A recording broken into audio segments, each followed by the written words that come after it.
Word to the Wise. We are an explicit podcast tackling content with adult themes as well as entering spoiler territory. If you aren't caught up with us this week, that would be through The Bringing of Storm in Howling Dark by Christopher Rocchio.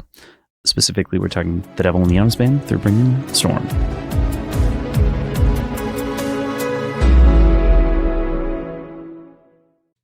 Hey there, this is Kross.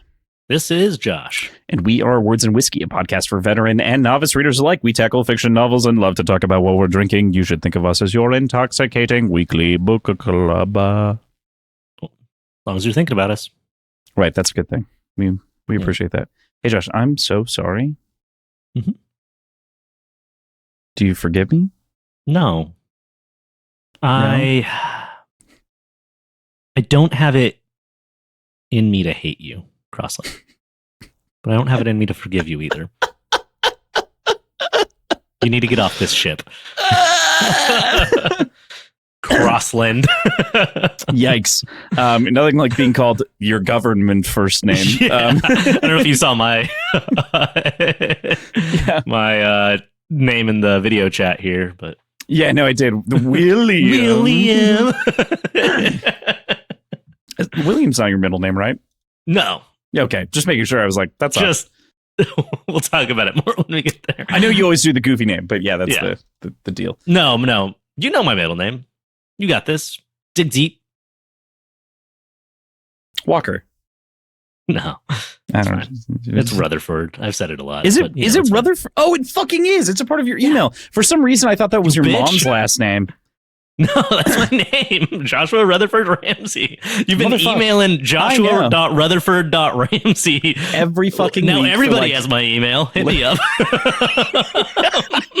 It's just a Gmail address. Hotmail.net. Sorry. That's the one. Send it there. At YouTube. I don't know. iCloud. Yeah. So today is our 8th episode talking about Howling Dark by Christopher Rocchio. This week we're reading The Devil and the Honest Man through Bringing Storm, which I always like in my head. I'm like, I want to say The Bringing Storm because I'm thinking The Gathering Storm. The Bringing Storm, Bringing of the Storm. Just not Bringing Storm. Bringing Storm. Yeah. But with that, Josh. Bringing Storm sounds like the name of like a late 90s, early 2000s, like Europop, like electronica banger. Totally. I was also thinking it could have been the title of like a crappy 80s fantasy novel, like Absolute Pulp. Ooh, yeah. Like L. Ron Hubbard. Yeah. Bringing Storm. It would be the subtag, like The Gathering Storm, but actually worse. Yeah, right. On an already not very good title. Yeah, I'm like, you really could have come up with. It's fine. I mean, hey, look, we both love The Wheel of Time. I don't think any of the titles are that strong. Lords of Chaos isn't bad. Lord of Chaos is good. Chaos is good. I think it's whenever they start getting weirdly repetitive, but they're like from a year apart, you know? Here's Path of Daggers. Here's Crown of Swords. Here's Bunch of Knives. Here's pointy things. You know? Yeah. What was Winter's Heart, right? Winter's Heart is Winter's Heart. Unfortunately, Winter's Heart the worst was book, a great title, just not a great book. Winter's Heart has a fantastic 800-page book in there. It's just 1,400 pages long. Right. Yeah. There's a really... Okay, we're not going to talk a bunch about Wheel of Time, and I'm going to say, I guess, spoilers for book 8? 10? 9? 10? One of those of the Wheel of Time. The storyline with Perrin and Aram in that book is fantastic. Yeah. A friend of mine That's just all read the I series remember for the from that first time. book. Oh man, there's the whole like separate like there's a isn't that where they fix anyway? Never mind. No. That's in the book before that has some cool stuff with the Aiel seeing snow for the first time. Correct. This is Winter's Heart, not Winter starting. Yep. Yeah. Fuck. That's what I was getting it confused with. I was like, wait a minute. Yep. It's been so long. Honestly, I could use a refresher. I think I almost Matt did that. Might adopt a kid in that one. I don't know. Yeah, Matt did some shit in books. Might have married the bad guy. I don't know when that happened. But very confusing. That said, she was hot. Vibes on this week. Vibes on this read. All right. This is an interesting week because it was all supposed to be one in the last week. Yeah. This is kind of like a wrap-up section. It's very small. It's not a ton happens, but there's some good character stuff here. Overall, I enjoyed tell it. But why it was one initially. Yeah, right? like it feels a little like half a section because it is. So it's probably going to be a short episode, but that's okay because I'm trying to go shake ass at something called Blue Monday that happens near me, which is an 80s dance party club every Monday night. So, you know, if we get out of here early, that's just more ass to shake for me. True. Yeah. This is like a pregame. Yeah, exactly. But other vibes also, on the section? Yeah. Not saying I'm going to rush it, but definitely a shorter section. Some pretty heavy emotional character-to-character moments, I think. I'd say so. Yeah. Heavier than most. Yeah, I mean, it's not the most devastated by two characters I've ever been in a book, but it definitely hits. I think that there's the ending of the section definitely has me like intrigued. Introglodyted. Yeah. Fair. Basander Lin, really gonna have to do some work for me to end up liking him at some point. He's definitely a character, you know. Yep. Mm-hmm.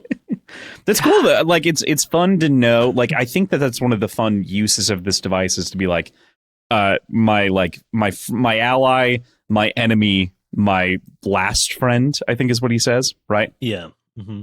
Oldest or last, I can't remember which, but I think it's last. But I think it's last. Yeah. Interesting, you know. Very interesting in the grand spectrum of things. Yeah. Other than that, I don't know. I think I just got to break it down. Yeah. You know? Yeah. Let's do it. Before we do that, sorry, I was going to break it down. Did you have a little something? No, not at all. Okay, fair. Yeah, that's probably for the best. Probably better for everyone, actually. Before we get into that, because it's a shorter episode and we kind of know that, we're going to kick it off with our cocktails and what we have in front of us. Naming of this after a chapter here.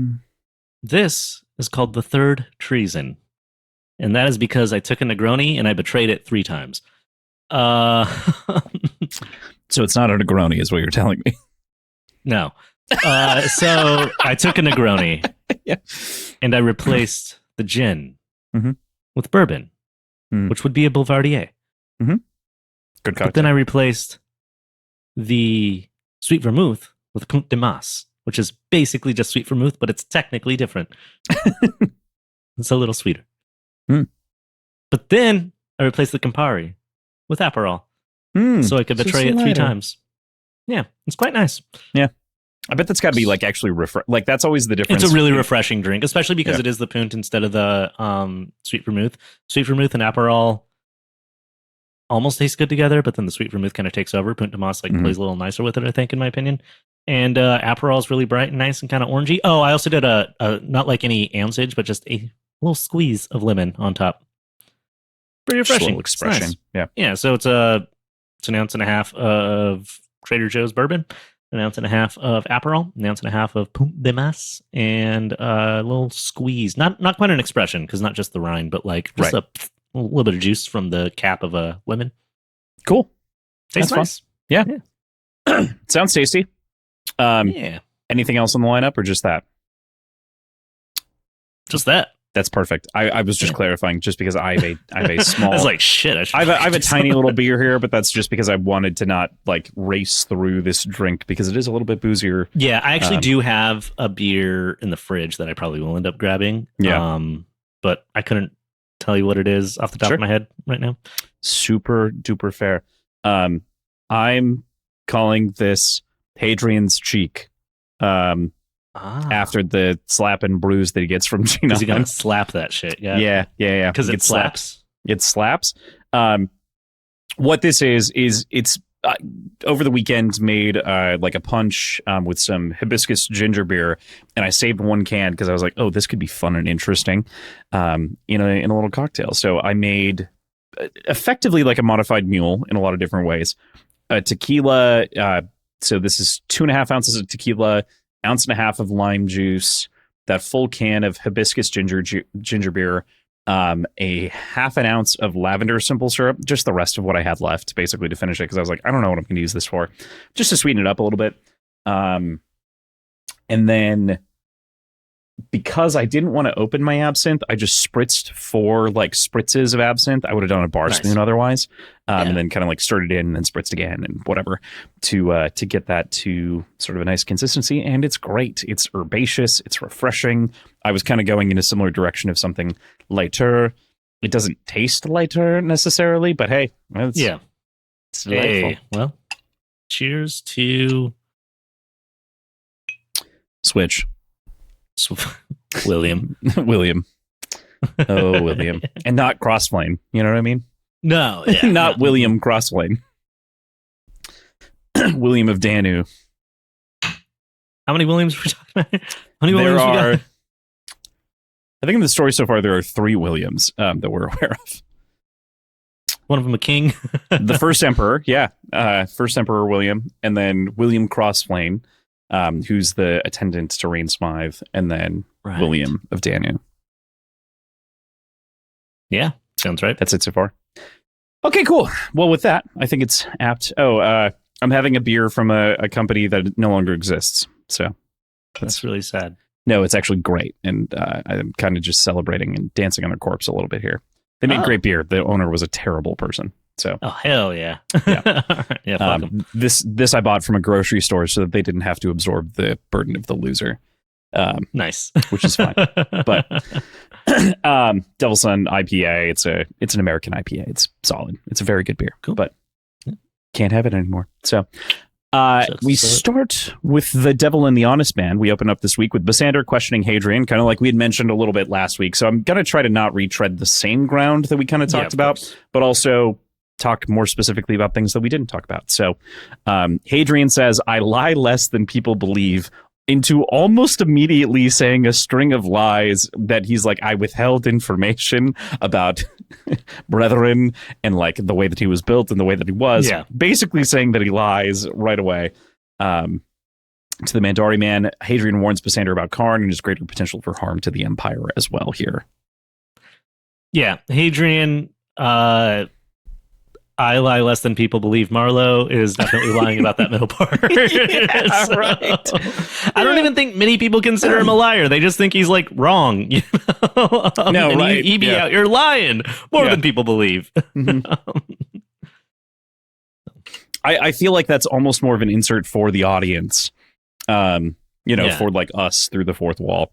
I lie less than you believe. Like, this feels like the melodrama that you're writing into the story here, Hadrian. Yeah. Yeah. And also, I call absolute bullshit on that. Mm-hmm. I think. Yeah. Super fair.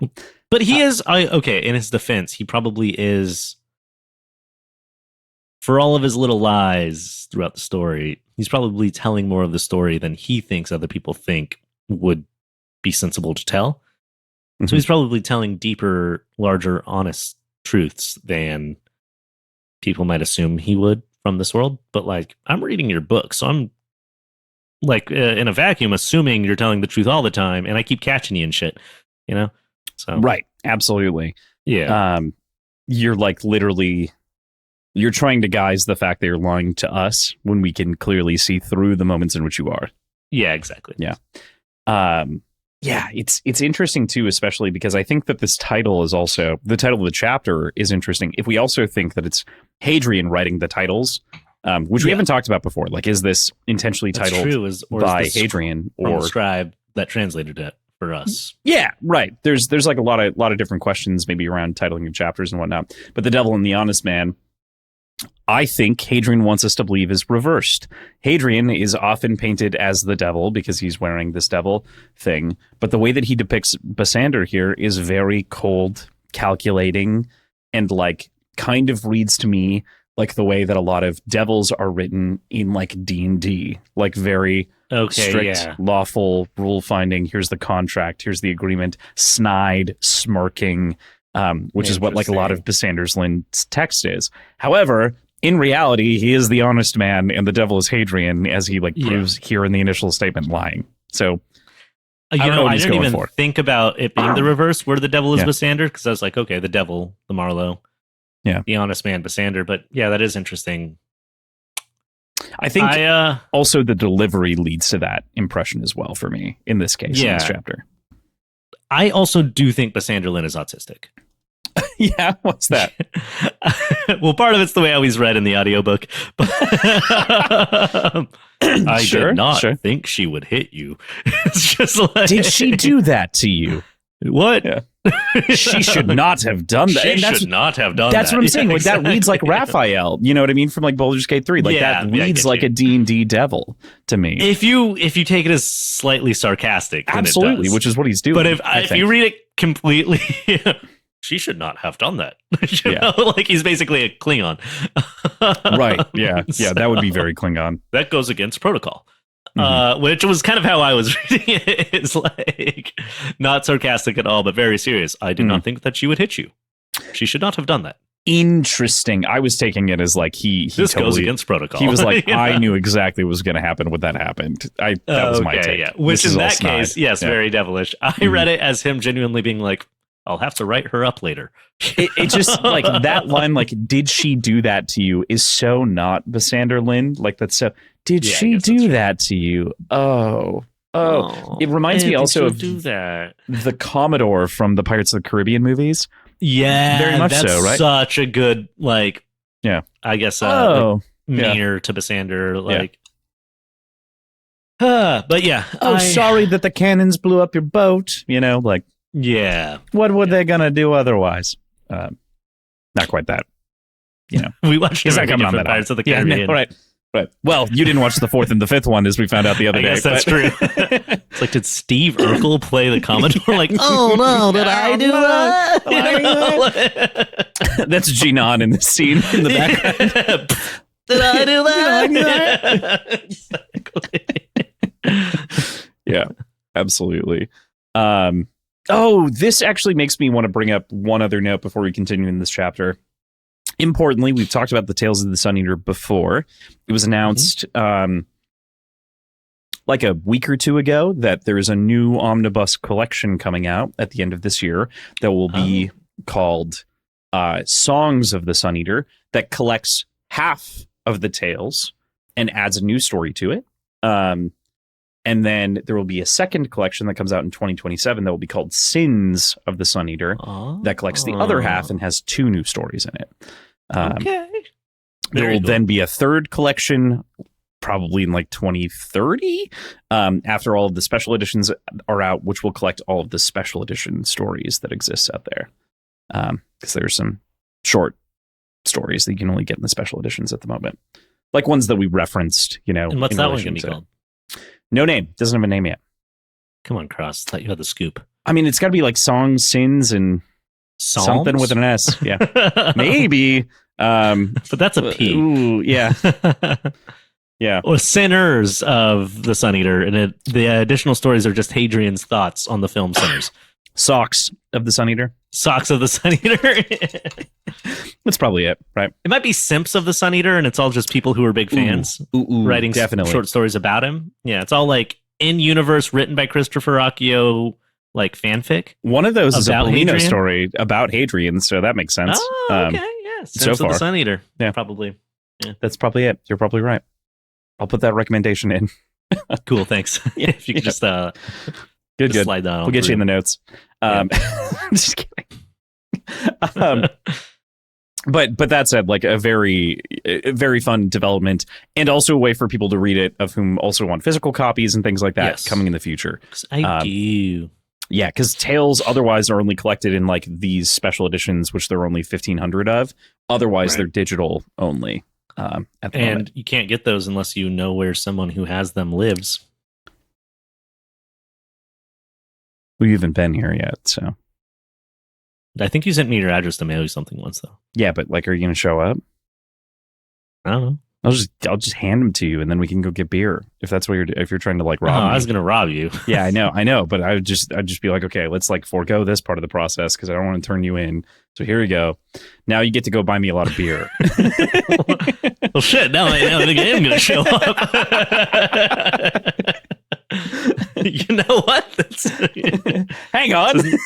Sounds like a great deal. Sounds like a good time. But all that said, we can move forward. But I wanted to make sure that was announced for people out there. I don't think we talked about this last week on the show, but I talked to you about this. We're going to be reading both Queen Amid Ashes and The Demons of Are between books. So yes, yeah. So for anyone who wants to get ahead, that's where you do it. Oh, they're coming with audiobooks as well, because there are no audiobooks of Tales at the moment.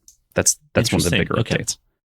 So that said, this whole conversation feels laced with this sort of honest poison, like we were talking about, the sort of devilish nature to it, especially from Basander, as I think we're meant to question that chapter title, especially as Basander points out the obvious traitorous nature of Hadrian. In addition, we get the name of Karn's ship here, which is fun. Yeah. On kind of talking about that part, the traitorous situation of Hadrian's thing, it kind of bugs. For the most part, I'm usually Hadrian saying stuff that I think is dumb, but every now and then he does some major aura farming and he wins me back. In this moment, Basander says something where I'm like, how are you not seeing the obvious disconnect and also Hadrian doesn't call it out. I'm like, Hadrian's just like, no. And I'm like, you actually have a good argument right here. But basically just the idea that when Hadrian says I found the extra Solarian outpost of all extra Solarian outposts. I delivered you an opportunity to get these Cielson to the rest of the Pale to have peace talks. I also delivered you a living Maricanii demon. Tell me where I failed to deliver. And he says, you were in a cell. You failed. And I'm like, bro, he was in a cell and he failed because you ditched him right on the cusp of victory. No one calls that out. No one's like, hey, I probably wouldn't have been in this cell, fucked in this situation if I still had the backing and the power and the money and the crew, resources. Yeah. The resources that I set out with. But you all left literally on the doorstep of Vorgosos. You dipped out right when we had it. And then I literally fucking found it. I did do it. It's just you guys ditched me and I ended up in a cell. And he doesn't call that out. And that bugs me a little bit. Yeah, especially because he basically brings it all up later with Switch. You know what I mean? Yeah. I think that's what pisses me off about that in particular. Is that he lacks the confidence to do it to Basander. I don't even know if he lacks the confidence, but it's because he mentions in other parts of this his petty nature and holding onto his pride. I don't think he wants to admit to Basander Lin that he did actually need him here. That's fair. Yeah. Because he would have to be like, hey, I failed because you guys left. That could have been no, this is your fault. I ended up in the cell. I delivered on everything I did. But that would also require him admitting I did need your help this whole time. Very ego driven in that way, in so many Very different ways. so. And that also is what he runs into with Switch at the end of this chapter. What's kind of nice about breaking this up this way is comparing those two chapters work really nicely against each other.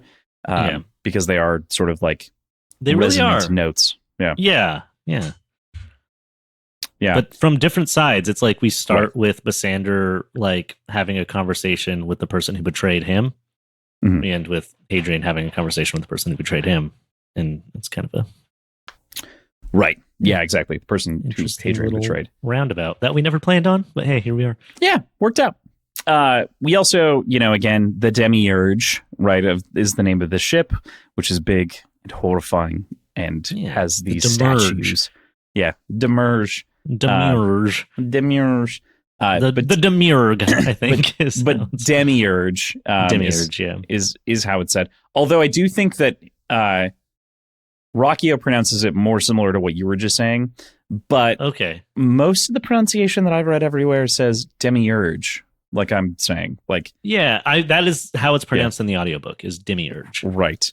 But maybe there's a Latin pronunciation or something like that that's older and more different, but unclear. Yeah. Now I actually know that term kind of slightly. Okay. Fire me off your knowledge of the term. It's it's a god that's not a god, but to back it up a little bit, it's a not necessarily even necessarily not even necessarily an entity, but like a crafting force of the universe that outside of like what we would consider like Melkor is demiurge, like if we're talking Lord of the Rings. Yeah, something that creates, but not necessarily in the way a universal architect outside of what we might consider like a conscious knowing God. Right. Yeah. Is that kind of that's pretty much it. Yeah. The big thing, like a dividing line in a lot of ways, is the sort of creation that you're talking about versus an all-powerful being. So like someone with the intent to craft something, but not with the knowledge of like what that yields in the end. Okay. It's really interesting because like the term is divided among like a bunch of different and like used sort of in this sort of artisan way, like you're talking about, as a central idea of a lot of theistic religions in general, which is why I'm like, well, Melkor is a great example, of like Melkor is a good example. Yeah. A quick like demiurge-ish. He didn't create everything, but he created some things. There's like a creation element to him.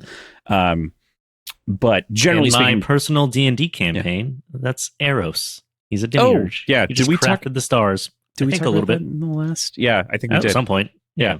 If it might have been in a Devil's Cut, but it might have been in the last episode. That might not have been recorded. I don't know. That might not have been recorded. I think it was, because we talked about it was. That sounds in the D&D campaign. Yeah, it was at the end of the last episode. But in Gnosticism specifically, like basically you've nailed the definition in so much as which what I know it from mostly is agnosticism. Delving into it a little bit there. Yeah. And there's like a lot of interesting concepts there. We'll get to explore more. One of the fun things that Rockio does is he pulls from a lot of different sources to construct a lot of different things. One of the things that I found really interesting to research over the course of reading the series the first time, and then in like preparation for talking about it, is the amount of Gnosticism that he fits in different places. Sort of talking about like the Gnostic beliefs and sort of the structure therein.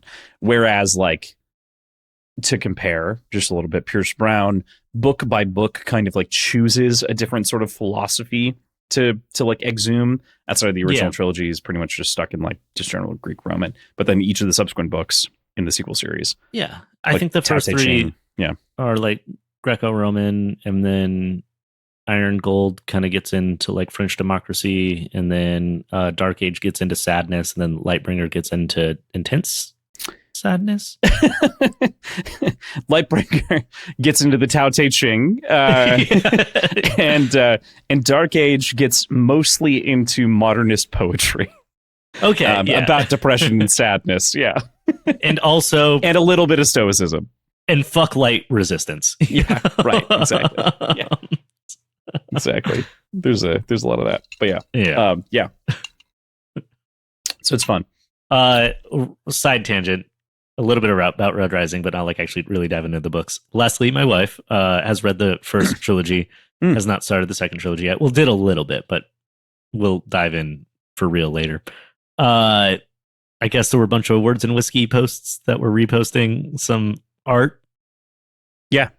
Yeah, and she was like, "Stop fucking posting this art. I'm not there yet." I was like, "I'm not posting it. I don't know." It was. She's like, "Lysander, who the kid?" And I was like, "No." Well,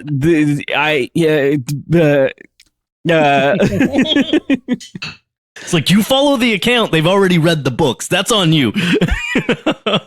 We honestly, I try to stick away from like a decent amount of like spoiler sharing. It wasn't spoilery art at all. Like it was very mild spoiler art. There were also so many because it was an April Fool's joke. That was the entire concept and conceit, which was amazingly executed and was pretty incredible across the board. That so many artists in the community and creators like came together to like do. Everyone's like, "Oh yeah. We love Lysander posts. My king." Yeah, exactly. The true hero of Red Rising. Mm-hmm. Also, we'll move back on to the book we're talking about, but I love Pierce Brown's April Fool's joke. Oh, taking a break from Red God to focus on a romantasy series, because I'll admit it kind of got me, not in the sense that you might think it did, but I just didn't. I saw it like 3 days later. So I was like, Oh, hell yeah, I'd read that. Sure, yeah, okay, cool. I was into it. I was like, yeah, let's go. Pierce, whatever you want to write, man, at this point. But like, I would like you to finish excited. The story. Honestly, the fact that it was romantasy, I was like, I want to read a fantasy novel by Pierce Brown, even if it's mostly fucking. Like, so he said the next thing he's writing will be fantasy. So better. Yeah. To not circle too far off of this wagon. Yeah. But also, it popped into my brain, and unfortunately, this is the nature of the show sometimes. Yeah. You know, sometimes, like, if authors don't want to finish a thing, as long as they keep writing, I think I'm down. Yeah. You know what I mean? Rothfuss. Like, if I were getting it, well, exactly. Like, if I were getting, like, a Rothfuss book every year, and he just, like, he hadn't, like, worked up the muscle to, like, finish the other thing, I think I would like to specify, or Martin, you know? I would like to specify this doesn't include you, George, because he still writes a book every year. It's just he's not writing fantasy novels. He didn't jump into storytelling. He writes like a weird history on some 60s band every year. Yeah, he does a decent amount of that, but like he's also writing a ton of scripts for TV shows. He's killing it and he's having more fun. I honestly kind of at this point don't really even care if he finishes Thrones. I hope he does, but like, or A Song of Ice and Fire, but yeah. I'm more mad at Rothfuss because he dipped out. Like, I haven't even read the Rothfuss books because I refuse to until that third one comes out. George R. R. Martin hit like the peak level an author possibly fucking could of success, and then was like, all right, I did it. Bye. Yep. Mad respect. I would too. Be like, I'm not gonna write this shit. I'd just tell someone else to do it at that point, but he's like probably too prideful for that. But like Rothfuss, dude, you didn't even get a show yet. Like, not that that's the measure of a successful book, but you can't dip out when all you've got is two good books. And like two pretty good novellas, according to most people, but like that's it. That's all you've done. You can't dip out, man. 2 decades, which I mean, again, I don't want to shame someone for like the time of the craft. That's just where I'm like, fair enough. That's just where like I'm in the space of like, if you just were writing more things, I think it'd be okay. Like, I have been in bands that were very good bands that I enjoyed very much with great people, and everybody liked our music that heard it, and we played some shows and it was fun. And after a year in that band, we had finished 6 songs that were show ready. I was like, this ain't gonna work. Like, it cannot take a year to write 6 songs. Well, and they were like, no, like, but it's a set, so we're just doing it. And I was like, all right, cool, then let's record it. And they're like, they're not ready to record. We're like, okay. So I stuck around in that band for like 2 more years. And guess what? Whenever we broke up after 3 years as a band, we played a lot of shows with those 6 songs. We'd written 1 more. We had 2 in the works, and we had a bunch of half-finished recordings. We never did shit, you know? Like, right. Yeah. Yes, perfection is cool, but like, finish the damn thing. Oh, I'm definitely better than perfect. I'm definitely with you. What all that I was saying is like, at the like, if you're putting. If you've got this magnum, if you've got albums, right, you're writing like a trilogy of records, and that's your intention. You've written 2, right? But if you're releasing an EP every year, I'm not going to be mad. You're releasing an EP every year. You know what I mean? But he's not releasing EPs every year, so I'm mad. You know? Look, it's not even necessarily something they're even working on. Originally, the Deer Hunters was supposed to do 6 acts. They did 5. They basically finished up, but they're still releasing albums, and the story's pretty much complete. I'm cool with it. I mean, it's pretty much Coheed. Yeah, I get it. Yeah, it's Coheed. They're in the middle. You know? They're in the middle of a 5-act structure. You know, album 3 just came out. Well, Act 4 comes out, I think, probably next year. I'd bet. But they're pretty good at that. Yeah, but you know, you're still releasing shit. Good music's coming out. Hell yeah. Knock yourself out, kid. Yeah. At least you're not Foxy Shazam with again 3 perfect albums and then some other slew of things that I'm confused about, and then 1 really good album again. Some interesting shit in the middle there. We can move on with this. It is interesting, however, that Basander does find out still sort of. It still has this sort of like I'm not quite sure how to say like what terms to put on this. So I'm just going to shotgun some at you, and we're going to kind of come to an agreement here. Interest, kinship, or ownership of their relationship throughout the conversation. There's some sort of like there's a bridge between them. He asks about whether or not this really is Karn, apologizes for his behavior that is out of line later, like calling out Rain Smythe. And otherwise owns up to his mistakes, as well as having made a deal that frightens him a bit before he hops back on the grenade of duty and like doing this for duty's sake. This is such a random pull that is not actually accurate, but it kind of makes me think of like the scene in Ant-Man when the Jim Halpert, I forget his actual name. Wait, that's him, right? No, Ant-Man? No, the FBI agent, the Asian guy that also I'm pretty sure played Jim in one episode as a joke. Yeah. Yep, right. Mm-hmm. He's like, I'll see you again. And he's like, at dinner? Yeah. What? Right. Why? Oh, I thought you were inviting me out. You know, like, and then they just like break. He's like, do you want to get dinner? He's like, no. It almost has that like, I should put you out of an airlock. Okay, but like for real though, was that actually Corn Cigarra? Yeah, there's like a little bit of a township. Yeah. Parker Wu? Something like that. No, Jimmy Park? Jimmy Park. Yeah. I'm going to double check. And yes, internet, the way I'm double checking is by typing in Asian Jim Halpert. Reasonable. Yeah. Park is the last name. Mm-hmm. Randall Park. Okay. Fair enough. Yep. I can't wait for the next podcast to have a think piece about listening to Words and Whiskey after we got canceled for Googling Asian Jim. You made that decision, not me. You know? The what's the podcast called? It's like something of the bastards. It's all about like the worst bastards in history, and we're just one of them. Oh, okay. Yeah. Nice. That'd be nice. Yeah. Anyways, yeah, I mean it's fun to kind of see that they do have like a semi-chummy relationship, even though it bounces. Hadrian at this point never seems to mention liking the guy in any way, but like Basander, even whenever he's like, I should fucking murder you with deep space, doesn't seem to like dislike Hadrian. Well, I don't.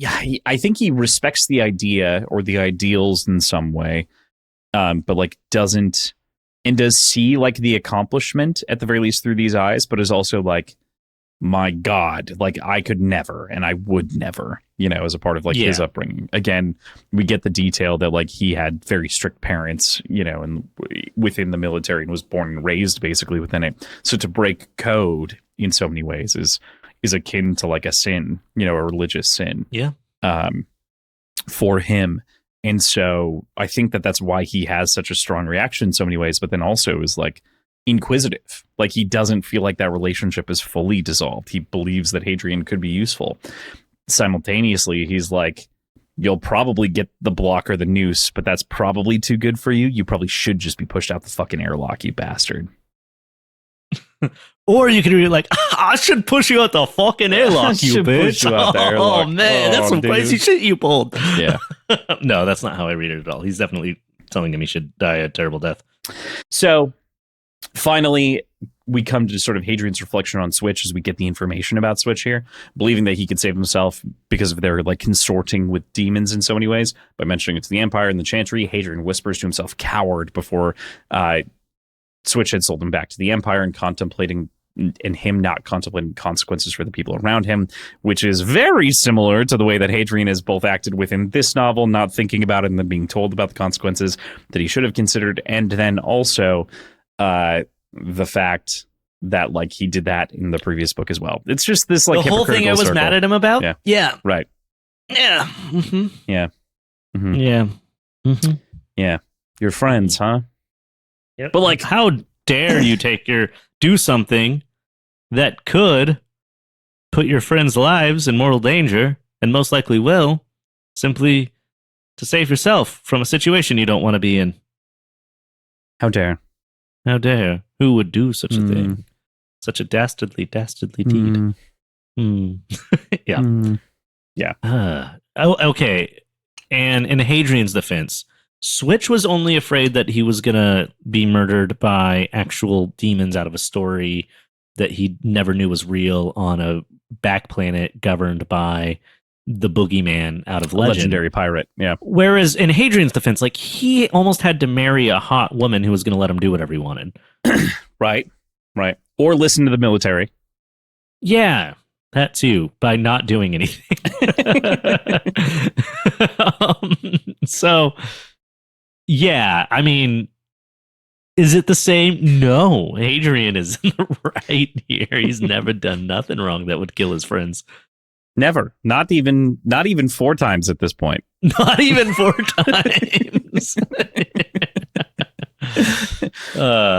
Only one dead friend so far, or 2 if you include Kat, but like she died. That he tells us about. Right. So far. Yeah. The other ones weren't that important to him.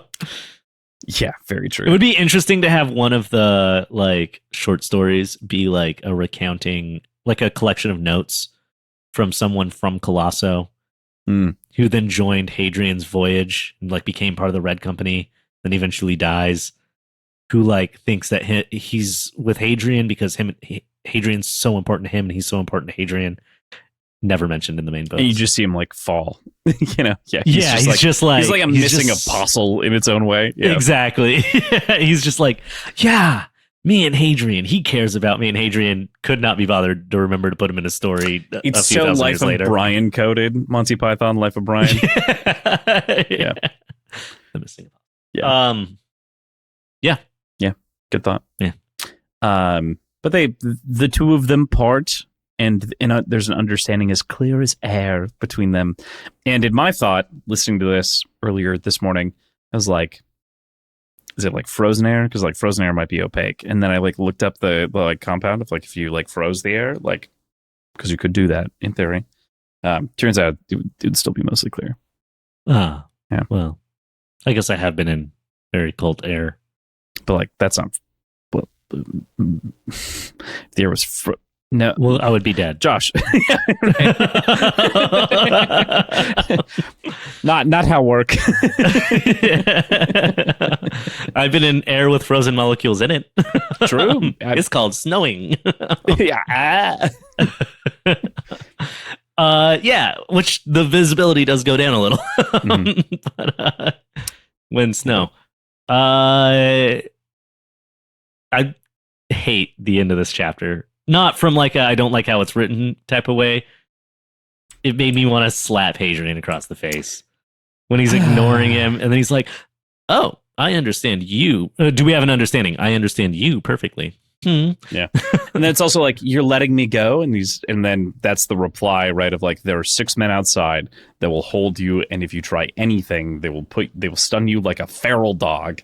I understand you perfectly. The worst part is when he's like, do we have an understanding? And he ignores him. Do we have an understanding? I understand you perfectly. Mm-hmm. But you don't really get me, is what it implies. Like, I understand you perfectly. Yeah. Hadrian. Sometimes Hadrian. Mr. Marlowe. Sometimes.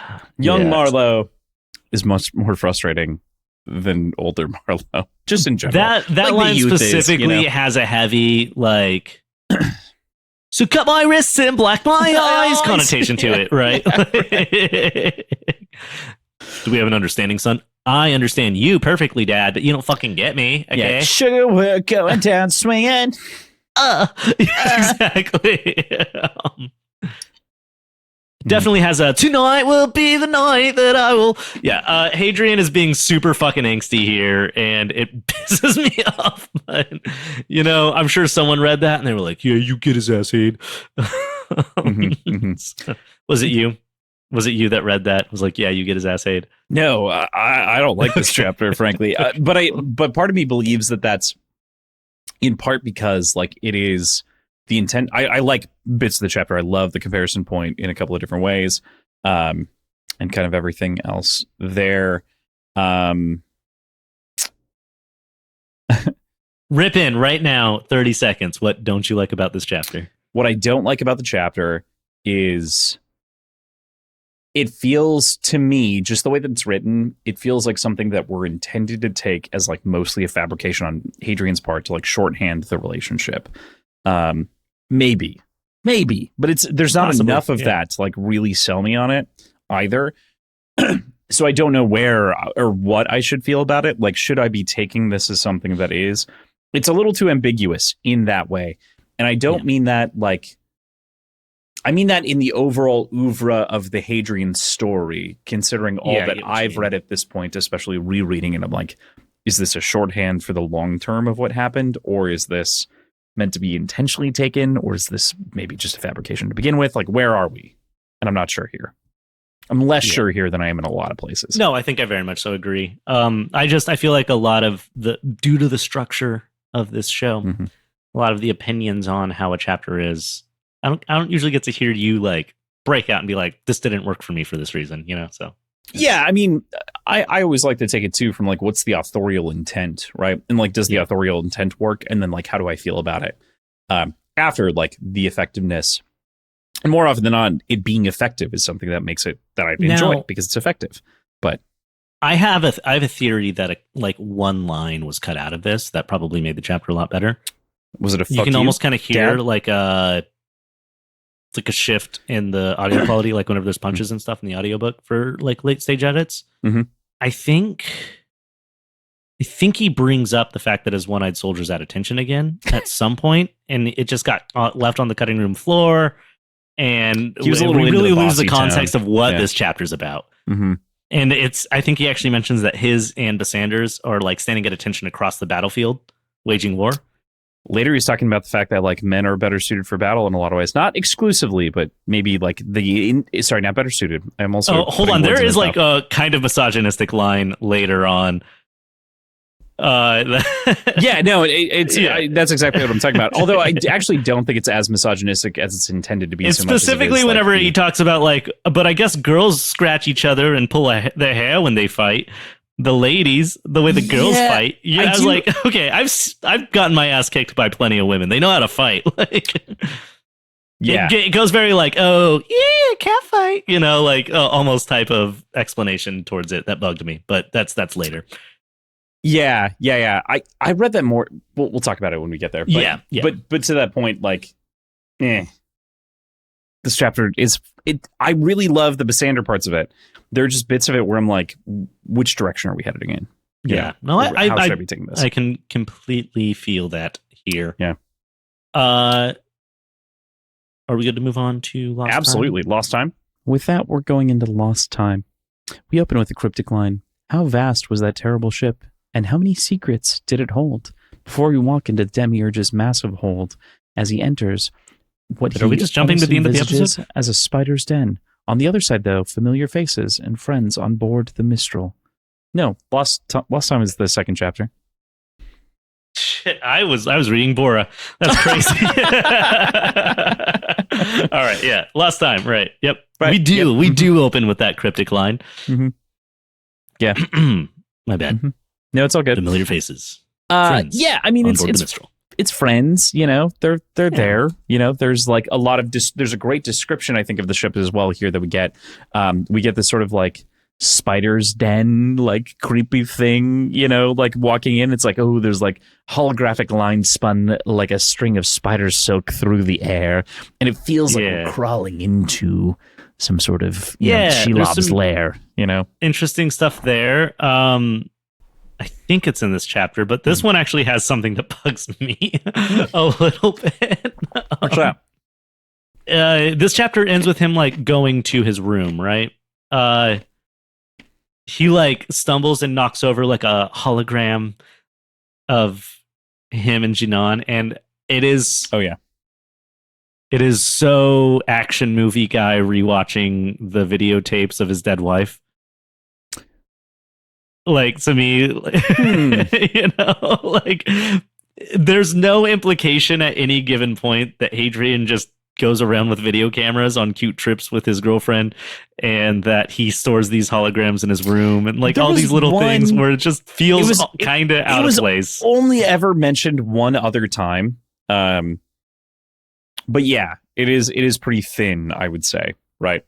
Yeah, but I'm okay. I don't want to harp on it too much, but yeah, just whatever happened. There is like a ongoing for like Hadrian, the year, like moments. TikTok trend where like random women will make their just in case I get murdered, so my husband will avenge me videos, and it's always like them in a store, and they're like, "Stop it!" And then they're like doing something quirky, and then it's back to them. They're like, "Stop!" And it just makes me think of that, the classic like fridged girlfriend playback video. Now Janan's not dead, and it doesn't dive too much into it, but it is just a cliche I don't like in most media, and so it immediately pinged me as like a come on. Yeah, it's an odd one, especially because like. Again, we get like one moment, and it's not that like Hadrian isn't like reflective in a lot of ways, but like the thing that he would have had and knocked over, in my opinion, if I were editing this or like suggesting a note, it wouldn't be a photo. It wouldn't be like a thing that he took. It would be a drawing, right? Like it would be like a, you know what I mean? Yes. Like that I would totally be the thing agree. Like knocks over a notebook and like drawings of Janan come out. Right. And he crumples it, you know, and that's got the same like dramatic element to it. And that he like eats it. Yeah. Yeah, right. And he chews the paper.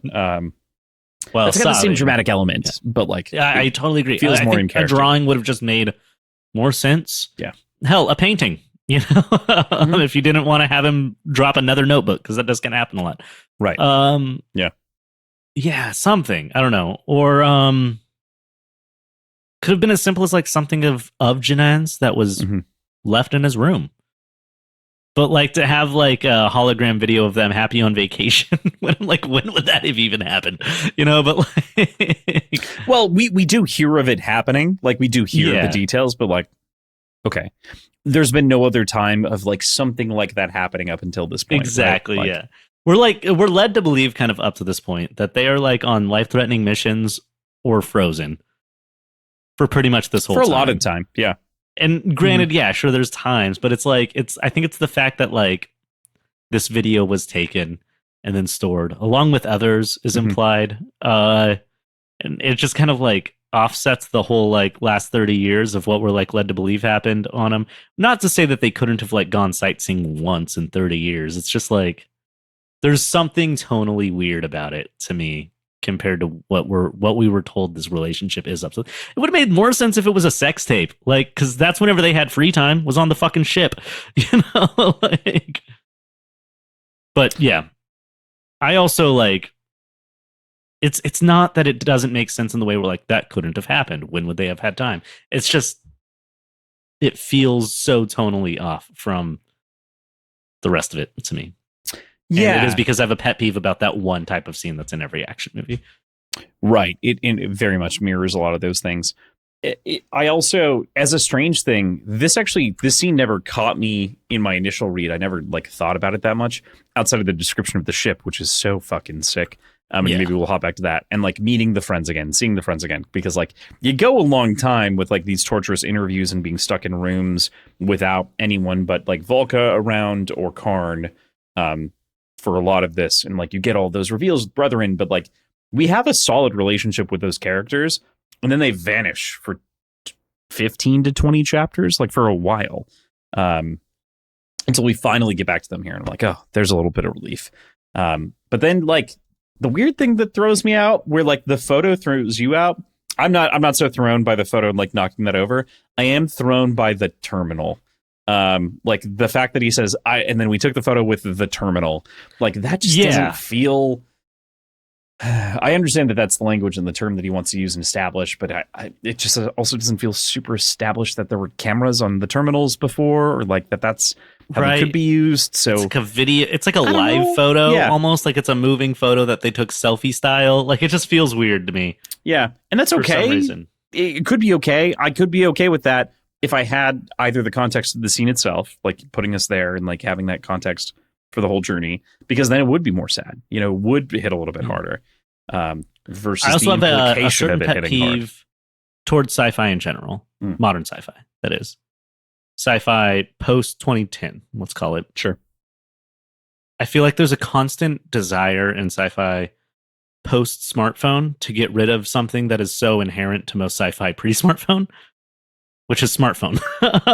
True. Yeah. It feels too normal and modern, and they're like, oh, we took this on the terminal. And it's like, you don't have to call it a smartphone, but you should all just have like a little handheld tablet that does a bunch of shit for you. Right. Because and like terminal is it would be tablet, weird if like, that went away. You know, like, for something less convenient is what is always implied in sci-fi. Unless it's a neural lace like Valka, it doesn't make sense for you guys not to have a little handheld things. Well, but then, like, to call reason it the terminal implies like something else. I don't know. It's Well, exactly. And like, to me, the other implication is that like technology and thinking computers specifically are gone, right? So like, to what degree is a terminal a thinking or like not a thinking computer? Like that blurs a line for me too. And this is such a small detail to like pick apart to this degree, but like, yeah, if you want all thinking computers gone and you want to like break that out, then like fucking take it on a where's the camera? Yeah, just like a regular like video camera. Yeah, that's fine. You can bring those back, right? Or it could be like a terminal camera. Like you could say you could say whatever you want. A mirrorless, like a Kodak disposable. We got to hit like a Space Walmart on the way back to get this developed. Love that. I was saying mirrorless, like that would be the term for the camera. Like took it on a mirrorless. Like that's sort of like the sci-fi term, right? Terminal to me is just it's so catch-all that it's also nothing in the way that it's described. It would have been interesting if sorry, 1 second. Gotta look something up here to make sure I say it right. It would have been really interesting if you wanted to build it up to take it on a Fuji. Like if that's their name for cameras, right? Just Fuji's, because like Fujifilm ended up being like the brand that made it after everything else. Just the last thing that lasted after smart devices went away was just fucking film cameras and Fuji. Right. Yeah. Or like Canon, like if someone wants like some other, or like, example. we took it on a Polo, and you're like, what's a Polo? And it's like, it's like a weird amalgamation where Polaroids became what they knew as photos, but then digital photos came back around, but they still called them Polos, like something. It's a perfect example of a silly spin that like, or not a silly spin, but like the sci-fi spin just needing a little bit more oomph as opposed to less. More or less. Yeah. Could be fine. Yeah. But yeah, more probably. Anyways. But I think the core of this is still kind of worth it to some degree, because it is like is this worth it, kind of question. And while the montage itself isn't excellent or exciting in any ways in particular. What song do you think is playing during this montage? Careless Whisper? Interesting. I'm just kidding. I was thinking Christ, by Brand New. Pretty good. Last week. Yeah. I was definitely thinking of Goo Goo Dolls. Don't want the Iris, world to see me. Don't think that they'd understand. Just the Treasure Planet song, I think, actually. Yeah. That's a good call. Fair call. Interesting. Yeah. I'll take it. What do you think happens in Lost Time? That's Not one I'm much. reading. What do you think happens in Bora? Bora has some stuff in it. Yeah. Now I stopped reading here, so you're going to have to explain it all to me. But. Oh, shit. No, Hadrian wakes up to Octavia after like this poor night of sleep. Like he kind of feels like arrested by his demons as he's falling asleep, as he says. And they discuss Hadrian's sort of state and the state of their goals, catching up on the details of everything that had happened since she didn't meet up with them yesterday with the friends, which was sort of the relief and release valve. Hadrian explains to her that he believes this all to be a trap. Octavia is confident that she can handle Lynn as an element of the engagement as well, and is like not super worried about him, which is an interesting spin. Yeah. I feel like there's a thing in this book where we kind of jump towards like assuming I have a connection to Octavia. Like they're like, there's a main character now, here you go. And I'm like, I don't really know who this is. But like we do, but like every time she shows up, I'm like, that's the captain person from the mercenary company, right? Mm-hmm. Yeah. But yeah, she shows up and it's cool that she's still, generally Team Hade, I guess. Yeah, I think it's more of a reminder that she's Team Hade, right? Like, in Octavia and Durand's case, like they don't get quite as much character building. Actually, I would say Octavia gets a lot in the early section, but then like doesn't get touched upon too much. Okay, I'm like who? Durand. Who is Durand? Durand is her second. Okay. Of whom is piloting the ship in the moment. You're correct. Yeah. Yes. Yeah. Okay. Cool. which they mention in Bora, by the way, this chapter that I'm reminding you about because you didn't read it. So I didn't read it. So just kidding. But yeah, so Octavia is interesting because Octavia, I think, it has like it feels the most like a character out of the first book. You know what I mean? Yeah. Like, feels the most like we're supposed to know something, or like we're missing details on, and it's presumed importance in a lot of ways. Presumed importance is a really good way to put it. Yeah.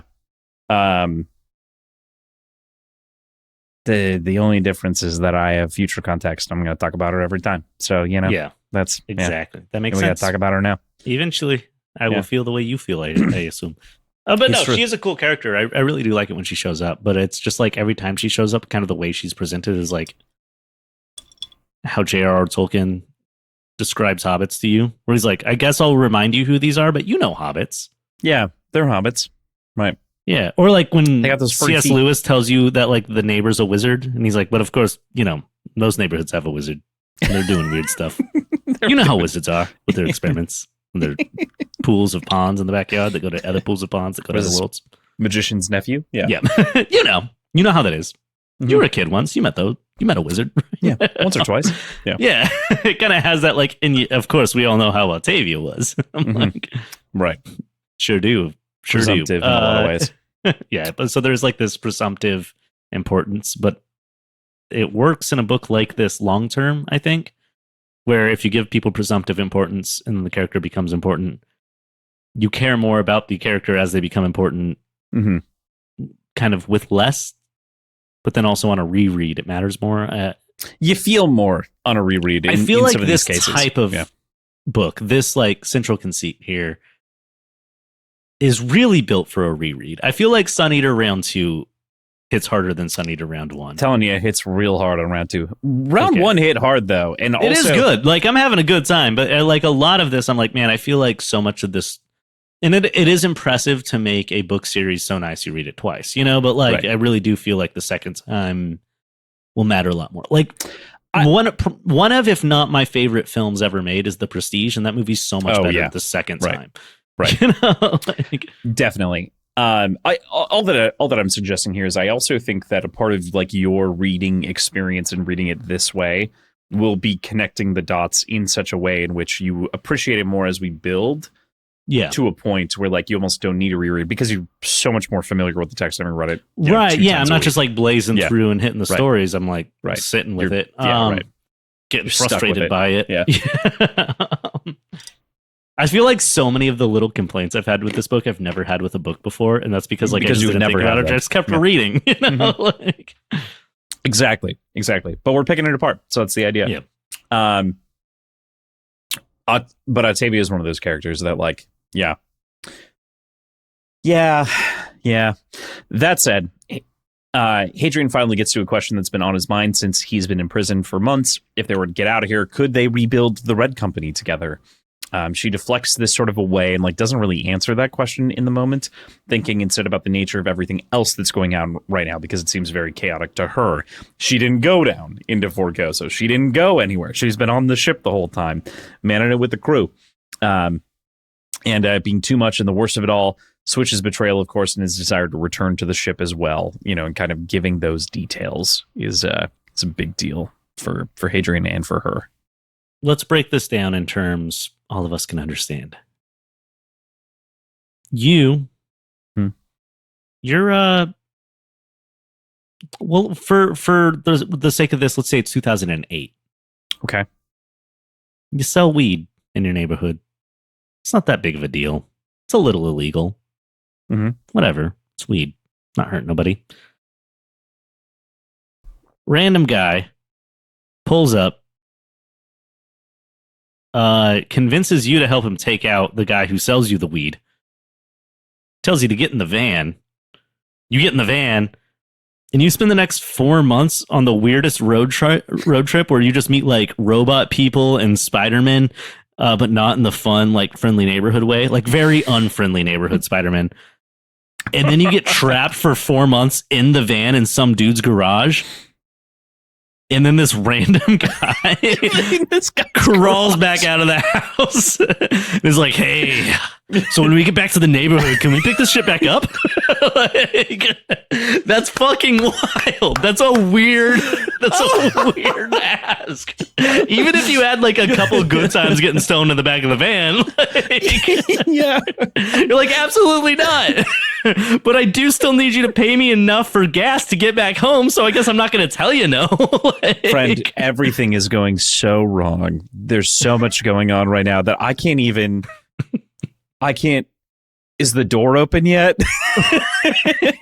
it's like she's still trapped. She's been trapped. She's still trapped. He's like, hey, so this might not be a good time to ask, but did I get the job? Like, did you get the mail earlier? Like it's like asking your interviewer after like an absolute nightmare of an interview, like, how am I doing? Like, when they're like, do you have any questions for us at the end? Yeah, how did I do?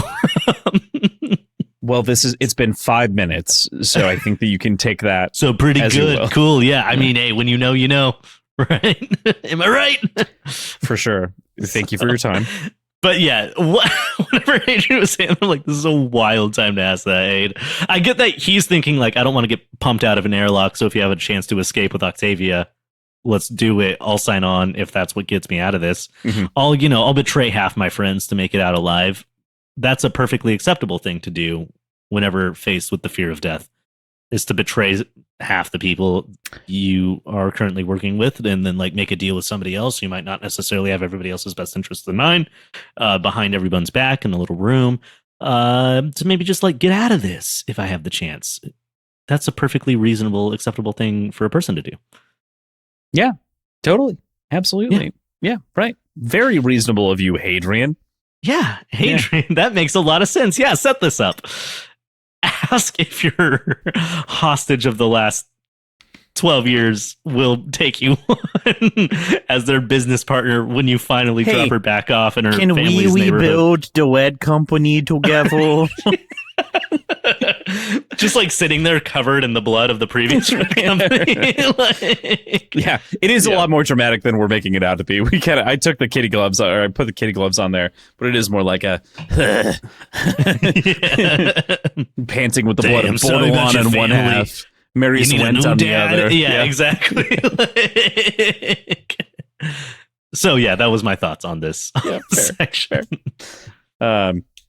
There's a nice little quote here, too, as we're reflecting on the switch of it all. Plain as I can see the bust of that original Gibson looking down at me as I write these words, I can see Switch, my friend, standing shoulders hunched outside the airlock, waiting to be let in with the air of one who turns his back on the gunman, knowing not the moment or the flash. Dang. Cruel, Hadrian. Yeah. Especially also, considering he's being threatened to be pushed out the airlock right now actively by Basenga. Yeah, and he's like, again. Yeah. It's like, man, I can't believe these guys want to push me out the airlock for breaking rules and going behind people's backs to do what I knew was right because I had a hunch, personal hunch and a goal to try and save as many lives as possible. Yeah. And even if that meant I had to kill some of my own crew to do it, I just had to do it. And even if, that meant me putting people in positions where they would be arrested or killed, I knew I had to do this to save who I could. Oh, Switch is here? What a bitch. Let's pump him out the airlock. What a fucking... Yeah, exactly. Right. Just like the epitome of like, hang on, read your own room a little bit here, buddy. Yeah. Read your own room. Yeah. Exactly. As we're sitting in it. Yeah. So this turns our attention even further towards Switch and what Hadrian would do based on his feelings of fury that molted into regret, and claims to have understood why he did it, all while saying that he believes that the winds are changing to Octavia. And she kind of like, he seems to think that she takes this optimistically. And he instead says something to the key of, I did not share her optimism. Yeah.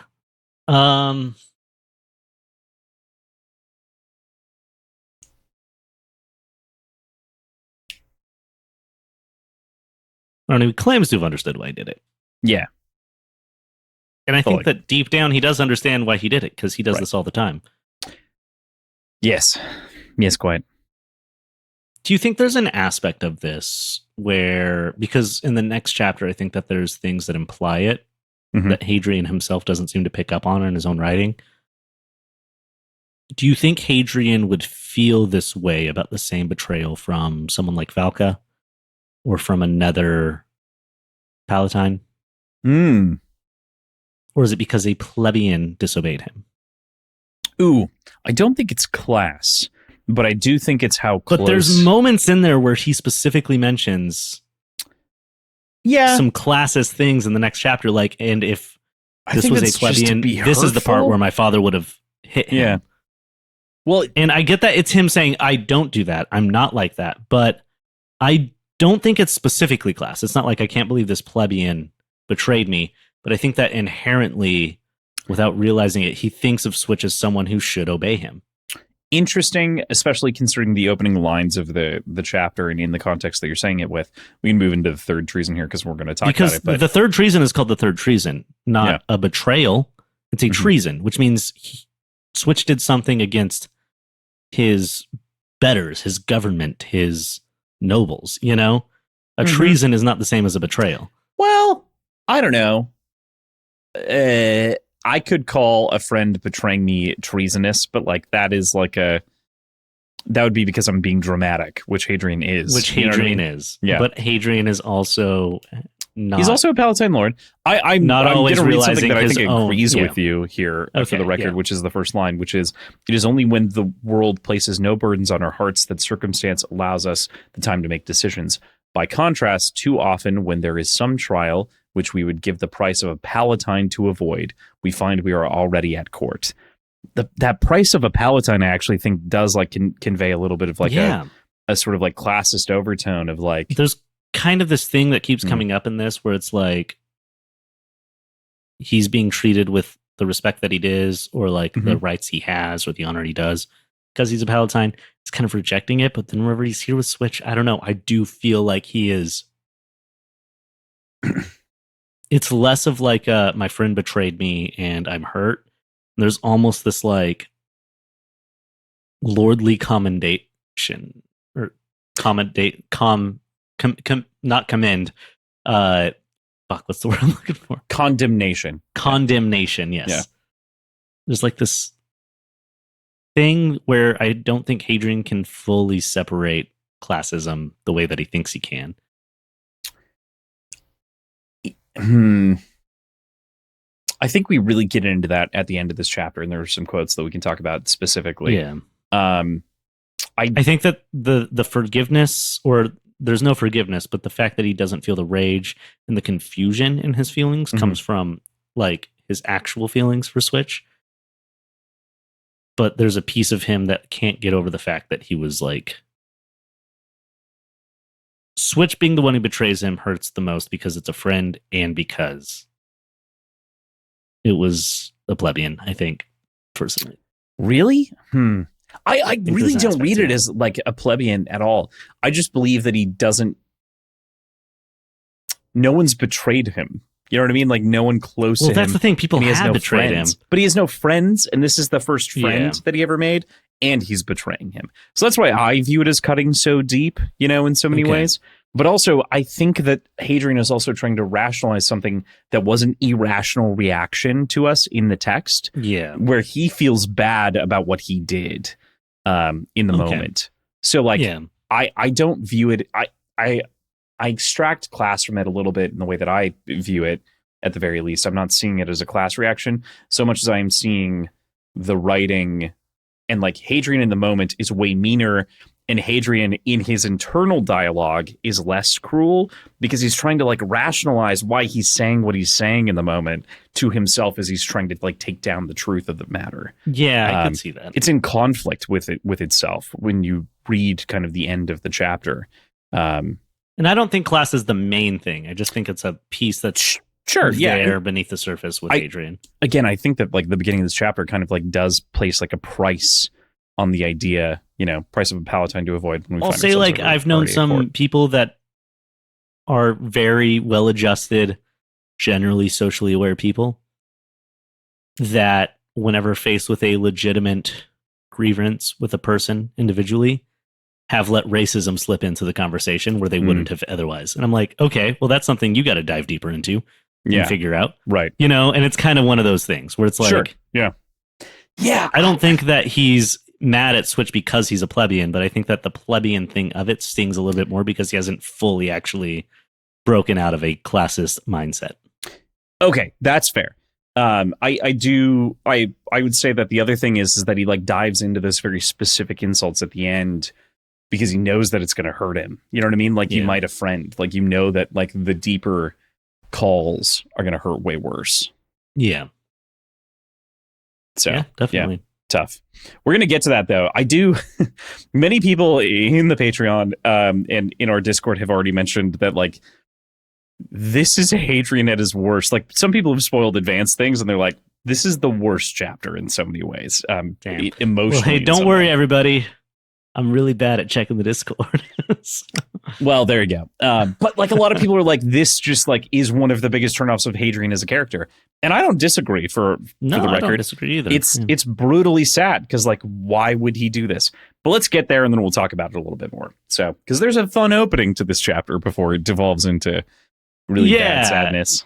Based on how the chapter before it ends and then we jump into it, I'm like, did he start fighting her?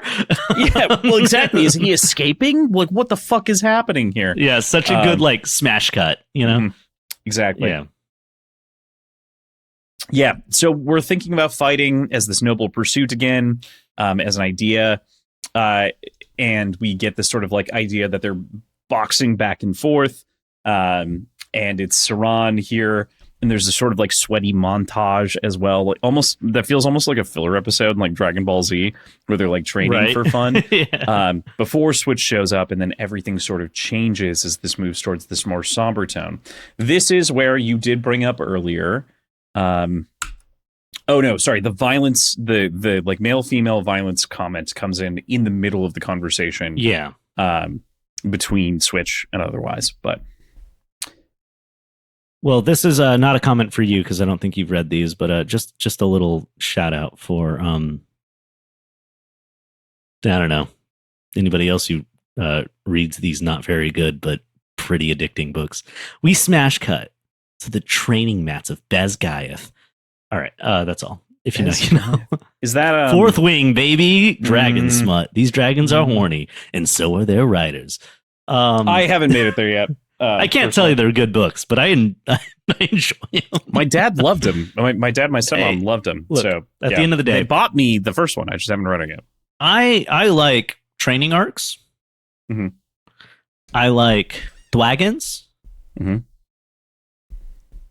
And I like sex. So yeah, I mean, these books rip. Are they well written? Well, they have training arcs, dragons, and sex. So I would argue, absolutely. Is the prose good? Would they hold up to the scrutiny of the show? Well, they have training arcs, dragons, and a lot of sex. So I would say absolutely. Let's do it. Let's do it. Next week on the 301st episode of Words and Whiskey. We could probably do Fourth one Wing. episode for the entire Fourth Wing series whenever it's finished. That's fair. Yeah. Yeah, I mean, I don't know. I don't know. Yeah. I don't know. I haven't read them, so it's good. I cannot legitimately say they're good, but I can legitimately say I read them. I'd read them again. Okay, fair enough. Fair enough. That's a good read. Once that are out. Yeah. But yeah, Hadrian also works himself up into a little bit of rage here, which doesn't seem that dissimilar from his father as he's sort of like approaching this. And then he tones himself down, of course, as he gets into it, but There's some interesting comments about rage here, and I do have to go back to the joke that I was just doing a little bit. We could do D&D on a bus, but where Josh makes Crossland read a smut. Not that you've never read smut. Buddy, that is Books and Baddies. You're misunderstanding the concept. Yeah.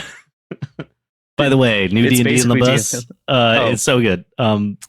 I've only been able to, again, because of the context of the Liquid Race to World First that happened this last week, which I highly recommend if you want to hear me rant and rave. 55 minutes, Cross. You can do it. Yeah, right. I made it 20 minutes in, but then I got distracted because they were making progress on a different box, and then I just haven't made it. You didn't make it to the box of doom? Or No. Cool. Have not. There's oh my God, there's so many bangers. I made it to the bus returning. Okay. Yeah. Which is maybe 12 minutes in. That might be a little bit earlier. Yeah. Yeah. They're like, wait, but we're going to talk. Here's the thing. The next we're episode do a bonus episode. Yeah. The next episode we do, I think our Devil's Cut can just be about Be on the bus. D&D on the bus, season 2. Hell yeah. We can do it. A Dimension 20 on a bus. Yes. Season 2. Yeah. Yeah. Mm-hmm. We'll do it. So, all right. You're so right. Hadrian reflects on the fact that perhaps rage is a genetic marker of the Marlows themselves, reminiscing on the state that he left his brother in the last time he saw him, his father's own rage. The fact that he thought that their rages were different because, Crispin's was hot and his was cold, but rage is yet rage and all rage is blindness. Mm-hmm. Yeah.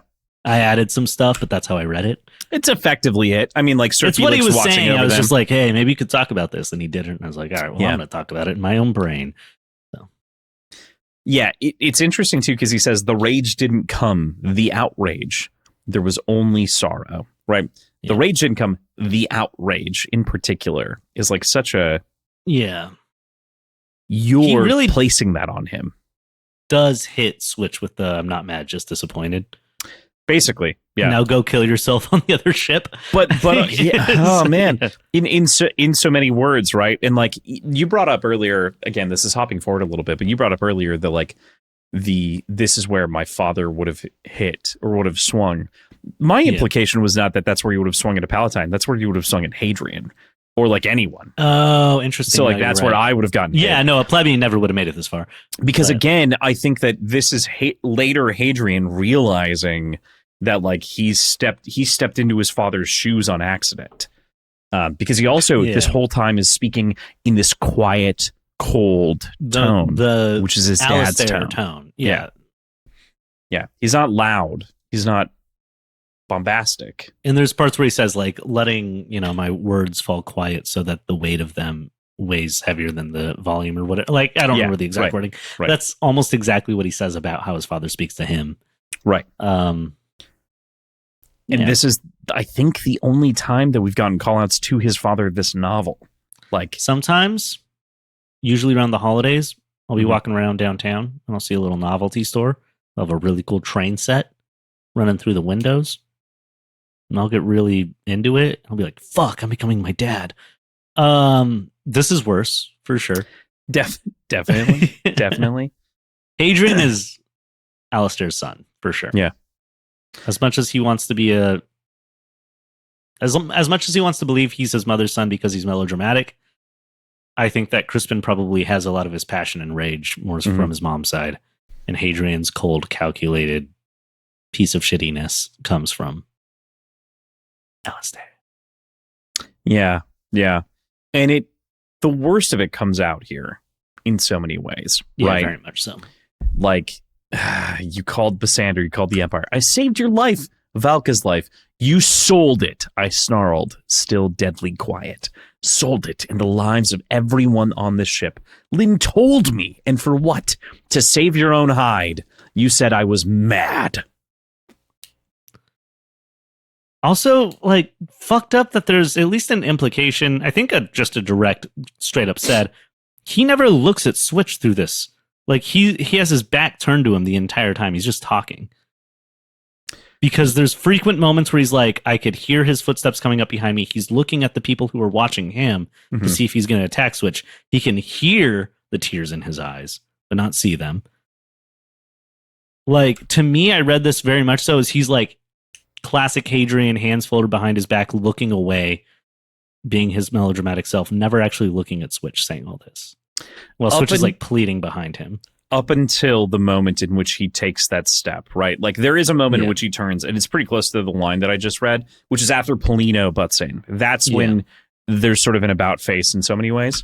But up until that point, he is like back turned cold, like exactly like you're saying, like completely removed, hearing the tears, everything like that. Actually, I think hearing the tears comes later because he does turn his back on him again.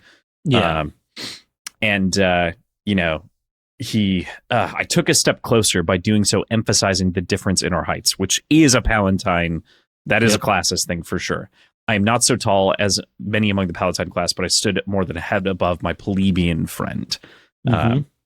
When men, and this is where the line that we were talking about earlier, when men contend, it is always with the underlying threat of violence. I've known some women who insist that it is the same, but having sometimes seen the nail scratch faces and torn hair, I think perhaps it is so, if less commonly.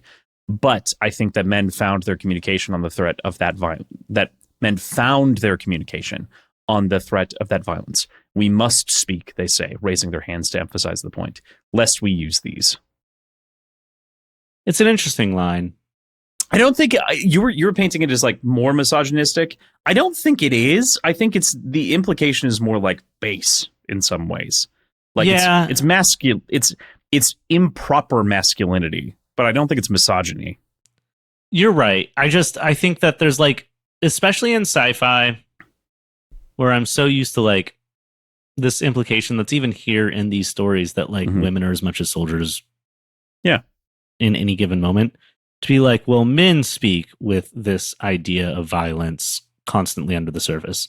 Some women tell me they do that too, and I guess I've seen some girls who got scratched up or whatever. So maybe, and I'm like, that feels out of context of the world where... nail scratch faces and torn hair, like that's where like I agree with you for sure. That's the line that bugs me. Because it's like, also, it wouldn't just be women on women. It would just be like, it would just be violence, you know what I mean? I think just like he could have done this exact conversation with where he just says man with the capital M as he's been referring to humanity throughout these past few chapters as a woman who is man. Yeah. Right. Yeah. And it would have been fine. He could have been like man often like when man conflicts with one another.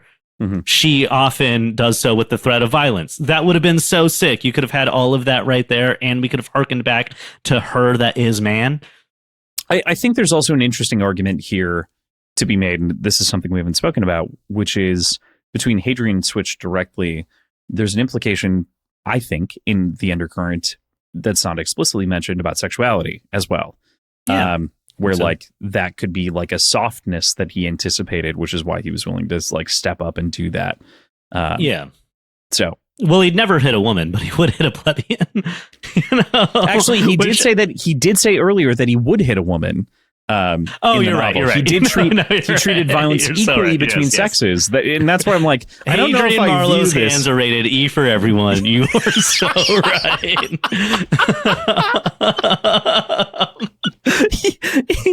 He did say that. Yeah. Yeah. No, you're right. I had that backwards. Well, I'd never hit a girl unless she was a fucking pleb.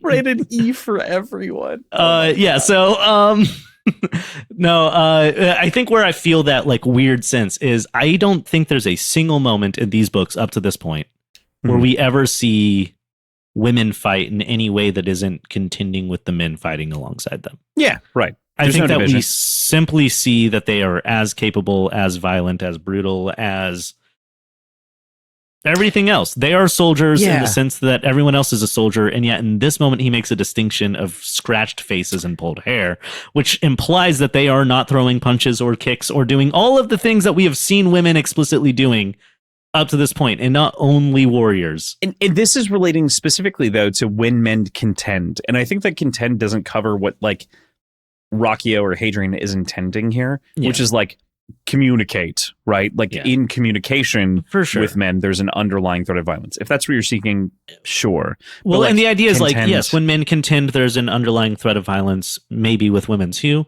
isn't so wrong of a statement. It's that specific wording I feel like is unfitting to the world that we've been giving up to this point, and does specifically come across as like an insert or failure from Rocchio in a way that I don't see often in this book, where it doesn't actually like support or is supported by the world we've seen up to this point. Totally. I see where you're going.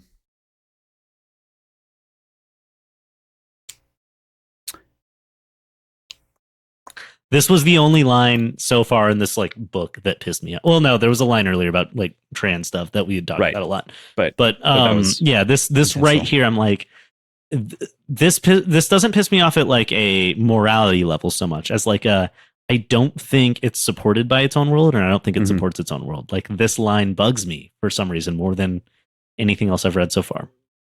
Yeah, and I think that like in order to like rationalize this in the way that like I think my brain does when I read this is it's like when men on men contend, it's this way. When women on women do it in conversation, it's this way. And then it's like that also doesn't make a whole lot of sense.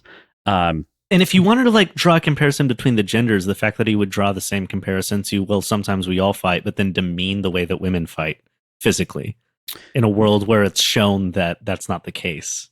And also contradictory to the way, like contradictory not only to the world, but contradictory to the text in other places. You know what I mean? Exactly. Like, yeah. If you want to be like, when men contend, it's with the threat of violence. When women contend, it's with the threat of destruction or something. Like if you wanted to like change the threat to be like, hey, a guy might punch you and that's how we do this, but a woman it definitely might makes it ruin your life. Like, in so many ways, but yeah, that could have worked. He could have kind of gone for the same idea of like, men square up, whereas women contend in a different way. But he didn't do that. He's like, oh, and some women will insist that they also square up. And I've seen their cute little fights, you know? Yeah. And I know that that's not what he like says. He doesn't like build up the other side of like what that other violence is. And yeah, like scratched faces and torn hair sounds brutal, but like also whenever you're talking about a world of violence, that does sound demeaning in a way that doesn't seem to fit anything else that showed up before it. Mm-hmm. Right. I digress. That is my complaint that I wanted to talk about. Yeah. I don't think I have too much more to say about it. And I don't disagree with like kind of like the resistance to the complaint that I'm getting, but like, you know, it rubbed me the wrong way both times. So yeah, that's fair. And I just like in my opinion, I don't see it as more than like this is like a poorly written idea of like what you're going for. You know what I mean? Especially considering because like realistically you could just cut that second sentence entirely and communicate the same idea. The whole section would be improved for it. Yeah. And like you said, so much of the rest of the text is like man is represented by this woman in so many ways that he like sees over the shoulder, and everything else is this sort of like darker nightmare where it's like you're trying to do this thing smartly, and then there was so much like potential for a cool line here, and instead it's the worst line in the book so far. Yeah, fair. Like, for me. Yeah. And again, this is something that like I just glided over by comparison. It's not a big deal, like at all. It's just one of those lines that stood out to me as like tonally not fitting the story. And it just kind of like grated against my ears both times. And I was like, this should have been cut or improved. I don't know. And this could also be like, it's not that far out there to think that I would just write this without thinking. As I was writing an entire book, this is a failure on the editor. Also, in my opinion, like someone should have been like, "Hey, take that out or change it. It doesn't really work." But that's right. Or reinforce it. You know, like we were saying, like reinforce it, build up the opposite line. You know, the destruction. You know, improve it or reinforce it. But something about this line just like really rubs me the wrong way. So. Totally fair. I do appreciate the idea that is the back half of this, which is. We must speak, they say, raising their hands to emphasize the point, lest we use these. Because that's the general idea of violence in general. I think that's such a good line. Yeah. If you took out that middle line, that would have hit so much harder. Right. That's the idea of like violently opting in general, right? Like you're stepping to the plate. If when men contend, you know, it's often done so with the threat of violence. We raise our hands, we must speak lest we use these. Fantastic fucking line. That would have been probably my tattoo for this book. Yeah. You do the same thing, but you want to talk about how maybe women go about it in a different way, but it's just as destructive.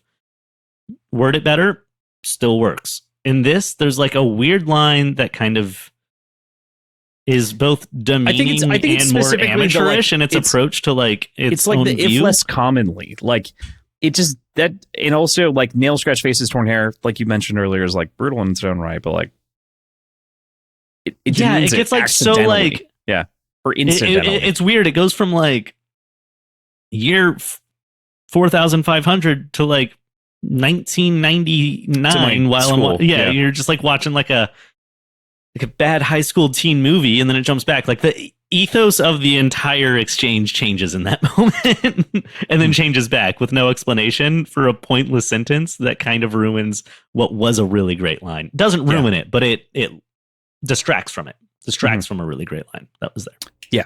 Yeah. And again, this is one of those things where like we're narrowly looking at it like paragraph by paragraph. Oh my God. If I was just reading these books like a person reads a book, someone could have brought this line up to me the next day and I've been like, I have no fucking clue what you're talking about. Did I read that? Yeah. Right. You're like, how cool is Karn's ship though? Am I right? Yeah. And you're like, there's so many paragraphs on the demiurge. That shit's amazing. Hey, I love the Bulgara because I wouldn't remember the name of the ship, right. you know?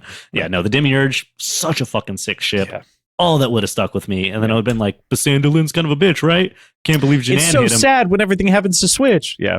Switch made me sad. Anyways, next up, Cielson. Yeah. Yeah. But we do got to kind of talk about the back end. Right. Of the chapter. The end of this conversation. Of course. This chapter. Yeah.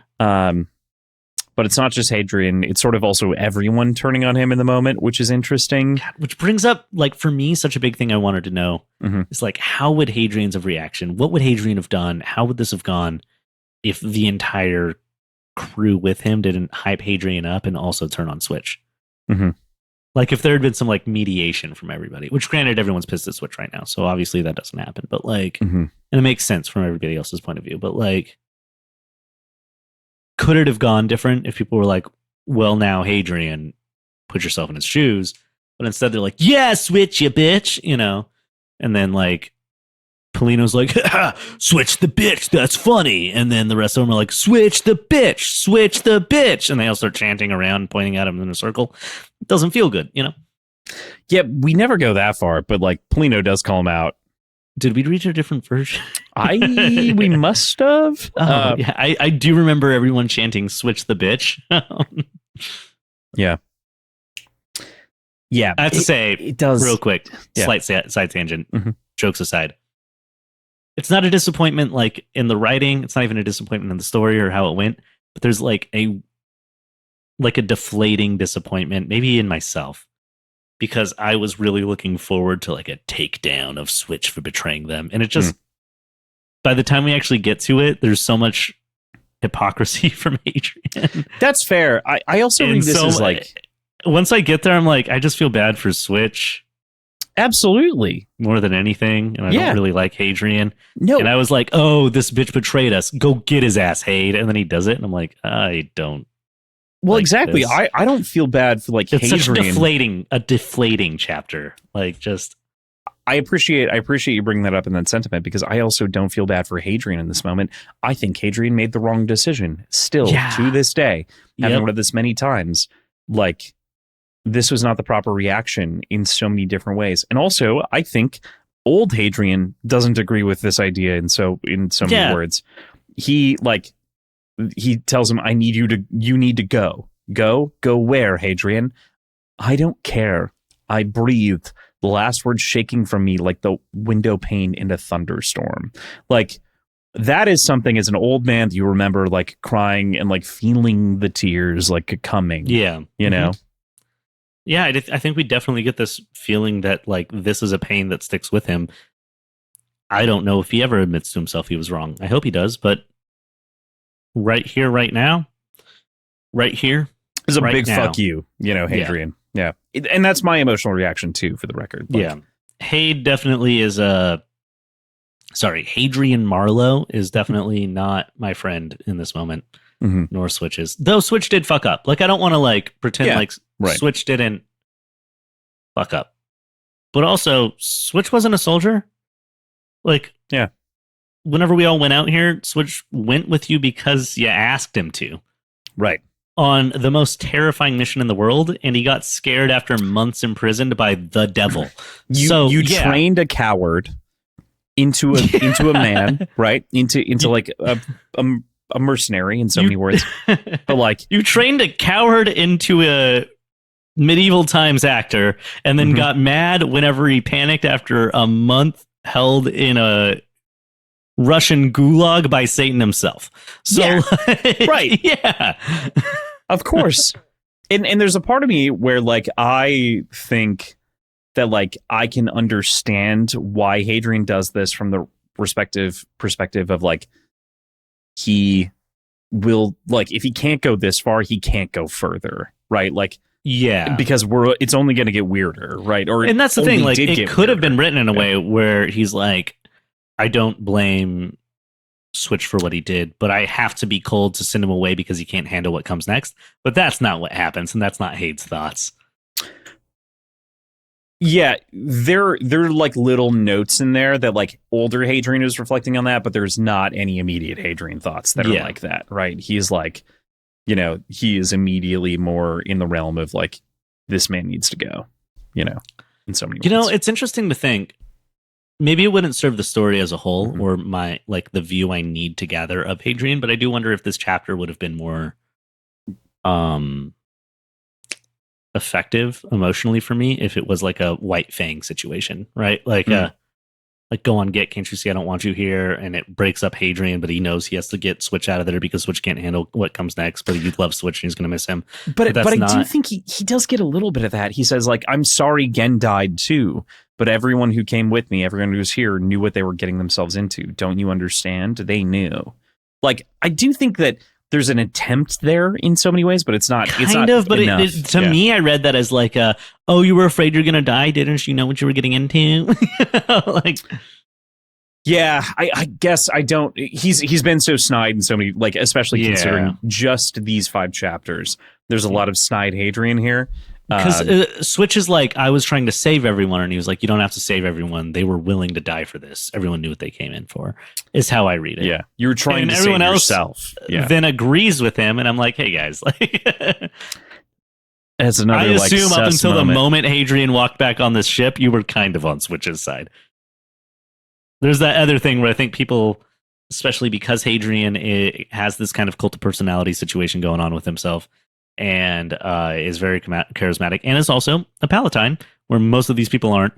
I think that whenever Hadrian shows up, he kind of shifts the winds back towards him in a way where I don't know if people felt this way about Switch before Hadrian got back on the ship. I was going to say something a little bit different, in which I agree with you in the conceit, but my imposition instead is, does Hadrian in writing this place someone not making a decision as siding with him, because that's ultimately the way the decision went, you know? Damn. Like they inadvertently supported him because they didn't say like anything. Anyone who didn't speak out, yeah, he rewrote them as supporting him actively. Right. Subtly.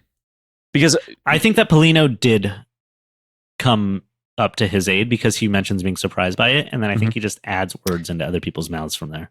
Well, and it's mostly just Polino speaking. Okay. But there is a moment later where like they knew. I just read the line, like they knew. Do you understand? They knew. And then Polino chimes in, that we did. But Polino has like a much larger, more thoughtful piece earlier in this conversation. But then he's got that like single line, and I'm just not a believer in that single line. I'm not a believer that Polino would be that kind of dick. Like that's not the guy that he is. Yeah, it's interesting. It's really interesting. Yeah. Though there is this idea that like Polino believes in, you serve your people, you serve your company, and then you serve the empire. Which is also true. Yep. Right. Which where maybe it fits. I don't know enough about Polino's history to like know if this like struck a personal chord in some way, you know? And it might have. But Polino never seemed like the guy to like speak never up like that, you know? Yeah. Yeah. Interesting. Although he's like a second in command. He's kind of like a leader like he was in the Colosso. So yeah. Yeah, definitely. And he also like did look down on Switch, you know, in the Colosso. Right, very much to some degree. So it could just be kind of like his own residual. Yeah. Yeah. Yeah. So to round this out, obviously, there are a couple of different things, but like he says, go to Bisander if he means so much to you. Go back home to Danu. Go back to your master set. Go to hell. You know. Before we get to this moment that we just said, then we get this sort of brutal apology, which is the moment that moves me to tears, is like Switch's apology, because Switch didn't deserve a lot of this, considering, yes, he did the wrong thing in a lot of contexts, but like also the right thing in subtle ways. Hadrian would still be in the cell. Yeah. Basandra Lynn is keeping us here because he can't decide. Like, this is what like tears me up, is more of the Switch perspective, like we were saying earlier. And he says, I'm sorry, I didn't know. Sorry isn't good enough. I'm sorry too, but sorry won't bring back Gen or the men that I killed on the Belmong. How sorry will you be if the rest of us get executed because you couldn't hold your stomach? And that's just a tough moment to end on between these two characters, as he says, get off the ship, William. William. Yeah. It doesn't feel good, but not in the way that I wanted it to feel good or not good. Mm-hmm. You know? But I do think that, like, it's well done in that respect. But yeah, I'm left with an uneven set of unease. Like, I dislike Hadrian intensely, and I feel for Switch. Yeah, like, exactly. And that's odd, you know? Especially coming from a first-person narrative from the person that I'm now disagreeing with is really interesting. Yeah, and it pits you against Hadrian almost immediately in some ways. Like, it does like shift. Which I'm excited to see kind of where the rest of this book goes, to see if that's like a very intentional placement of this opportunity to dislike Hadrian. I think I don't know if it's intentional to this book, but I do think that it's an intentional part of the overall narrative. Because again, like I said this in the very first episode, but the intention of the story to some degree is like, what if becoming Anakin, what if Anakin becoming Darth Vader was right? Is like the general pitch of the story, right? So like, there's got to be moments in which we see this flash through. And like, we're not going to agree. We're not going to like him for what's happening. Right. But like, we're still going to enjoy the oeuvre, you know? And like, for sure, that's an interesting presentation, you know? Darth Vader would be a hard POV to read. And then it'll be a lot of I couldn't fucking hear anyone because my breathing apparatus is so fucking loud and the technicians can't make it quieter.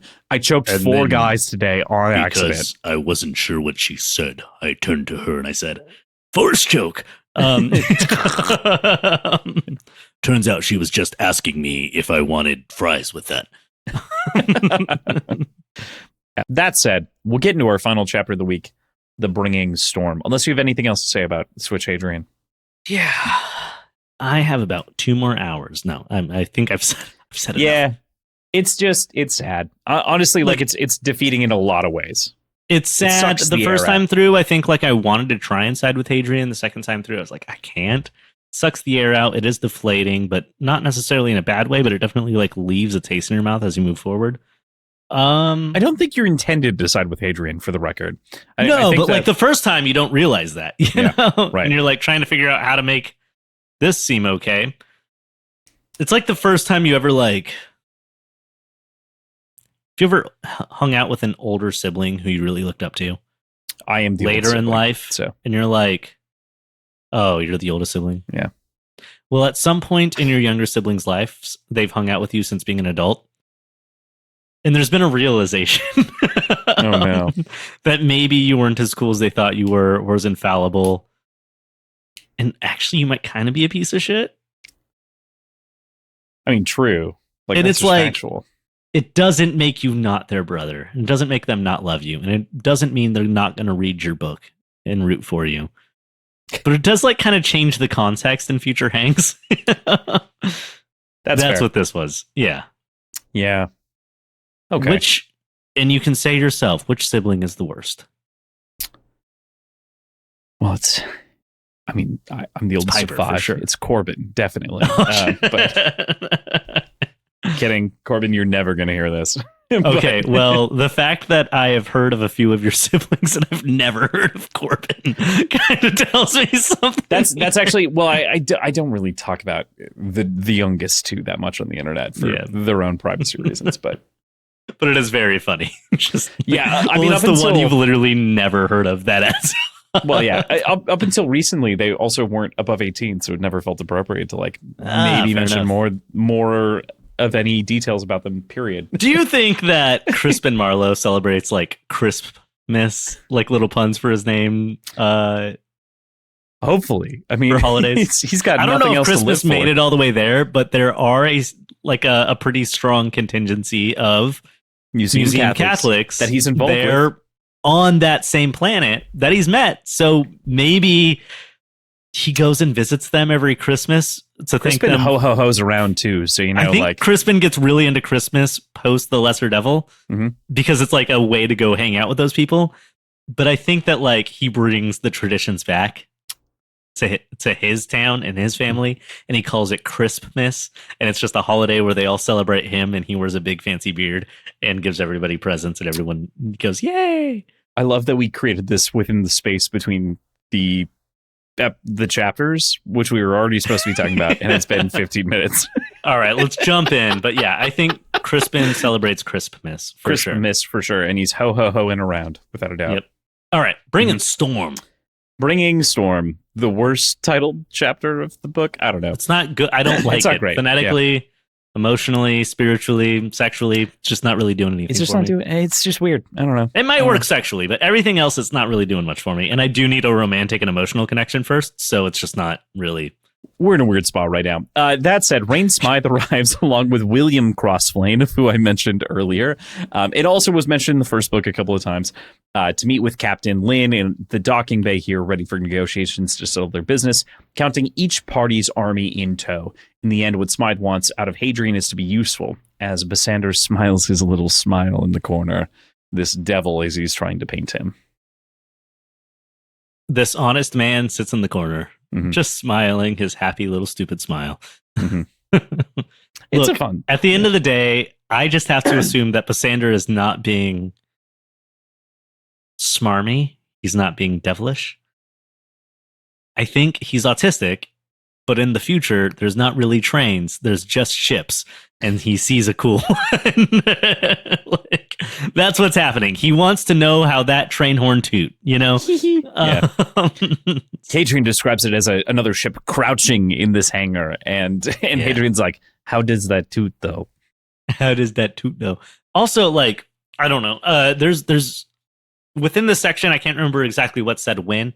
Some of this might be back in The Devil and the Honest Man, but just talking about how the passage of time? Demiurge, the Demiurge is so much bigger than the Enigma. It's fucking wild because the Enigma was the biggest ship anyone could ever conceive. The fact that they talk about how like it moves at speeds unknown, and also there's like this mention of like Karn has an army, and he's like, no, he has legions. Like, we don't know how much he has, but like it should be assumed that Karn has the numbers to wage war on the Empire, almost, you know? Probably. Yeah. Of things that are specifically just him.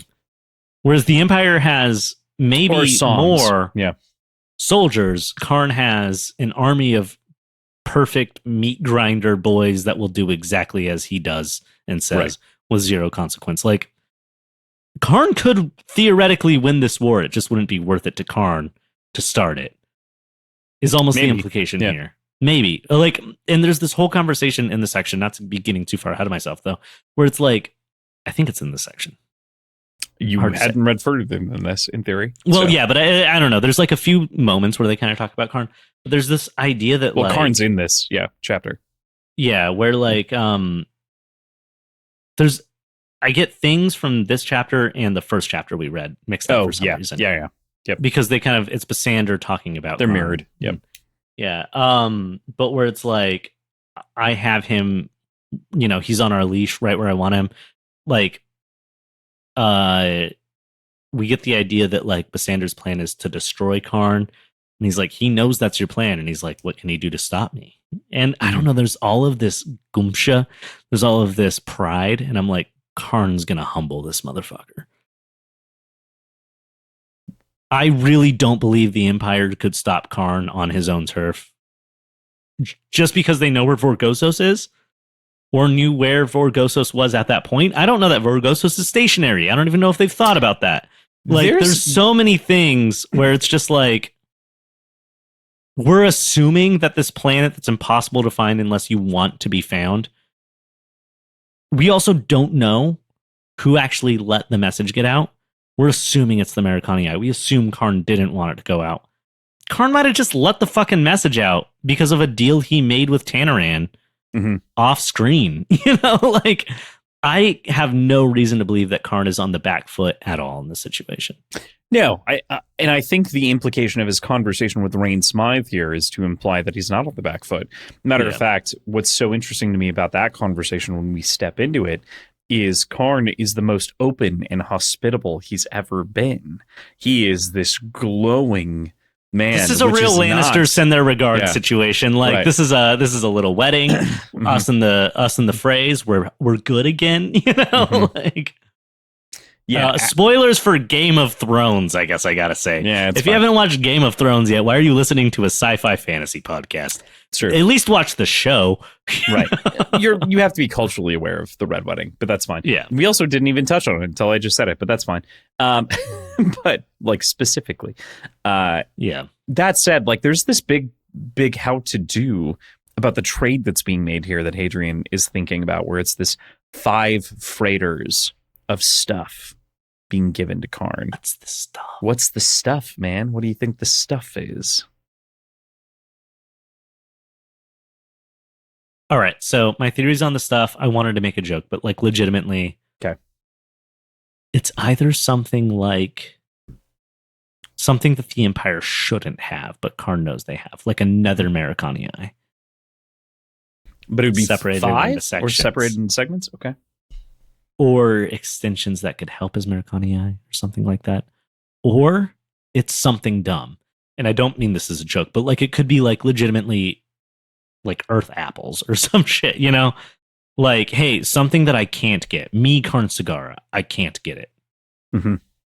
And so I made this deal. I sold the Pale. I sold Hadrian Marlowe. I sold everything I had. I risked my planet because they offered me this thing that I can't get, and it's something stupid from his old life. I don't know.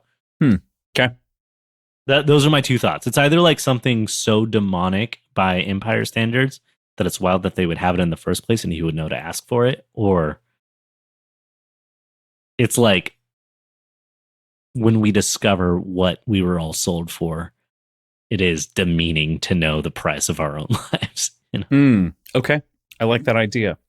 I'm not going to take it down as a bet because no, it's not really a bet because there's 2 different things. Right. I just those are the 2 ways I would take it, like as a writer. Yeah, yeah. Or I would say more as a storyteller. I'm more of a storyteller than a writer. I get there wrong so much when texting, and I know how it works, and I get mad when other people get it wrong. But you know, here we are. I feel like a lot of writers that I know make a lot of those mistakes because I do a decent amount of proofwriting or reading for people, and like, it's fine. Yeah. Well, it's often said that like it's more like if you think you should be a writer because you're just so fucking good at grammar, you should be an editor.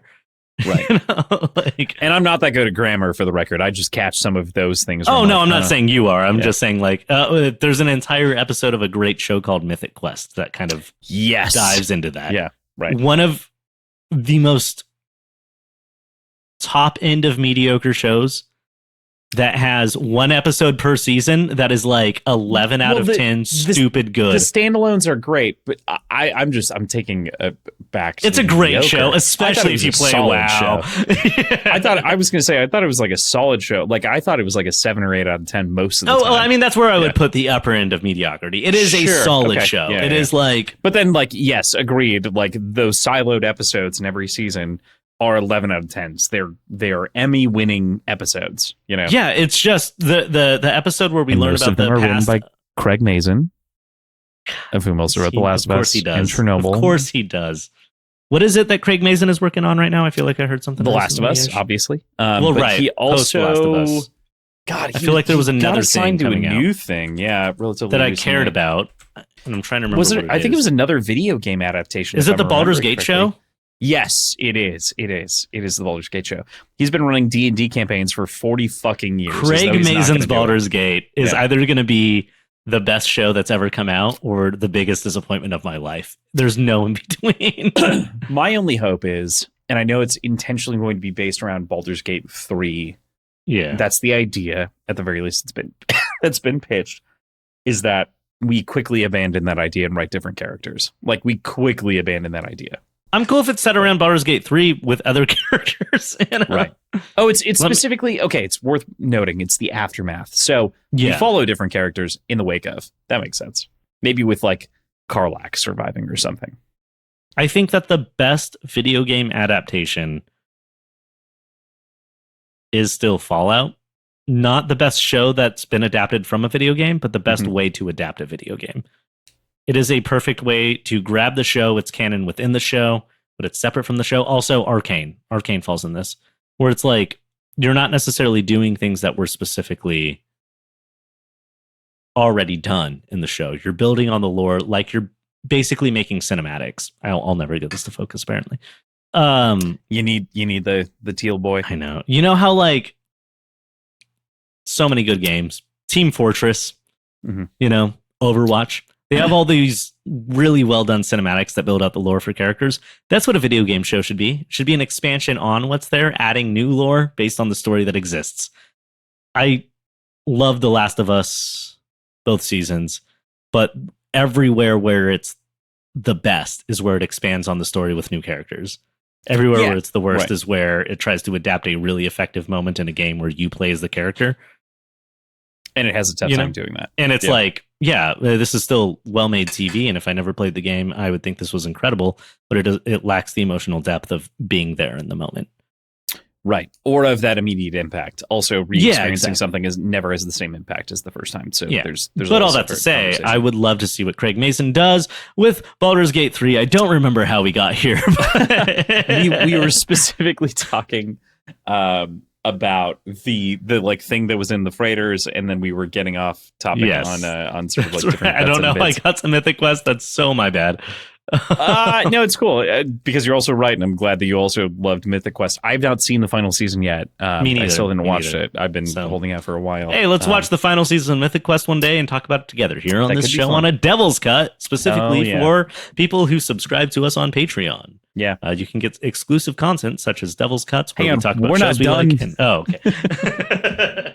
We're close. You got to throw in the ads when you find them, Kross. You got to throw in the ads when you find them. We're so close to the end of the episode, but I agree with you. Look, here's the thing. I'm just merchandising. We love the merchandise. Don't get me wrong. That said, you know, I really appreciate this chapter for what it is, especially seeing Karn being introduced to a different group of people and sort of the idea of like how the Empire is dealing with Hadrian and sort of the fallout, including Basander Lin getting to be the prissy little like princeling that he's kind of acting like within the military right now, which is what I would equate him to. He's like a military prince in so many words. Yeah. And kind of getting to see this. Now, I do question, and I'm curious if you caught onto this or if you felt the same way, with the comment on like the time to travel here from Coritani, did you take it as though we're not at Vorgosos anymore and that the ship moved or not? That is the implication I thought I gathered. Yeah, I'm just, it's not clear because those locations and the descriptor that were sent initially by Switch would have been one thing. Does that imply that then they communicated back to go somewhere else, or are they meeting? I don't know. We don't know. There's a lot there. I do still like heavily think about that idea that maybe they were so much farther away than they thought they were if they were close to Old Earth. Right. The Empire wouldn't be able to get there. It really kind of doubles down on the idea that maybe Karn was the one who specifically let the message out, not the Americanii. And altered the details. Yeah. Right. To meet them somewhere else.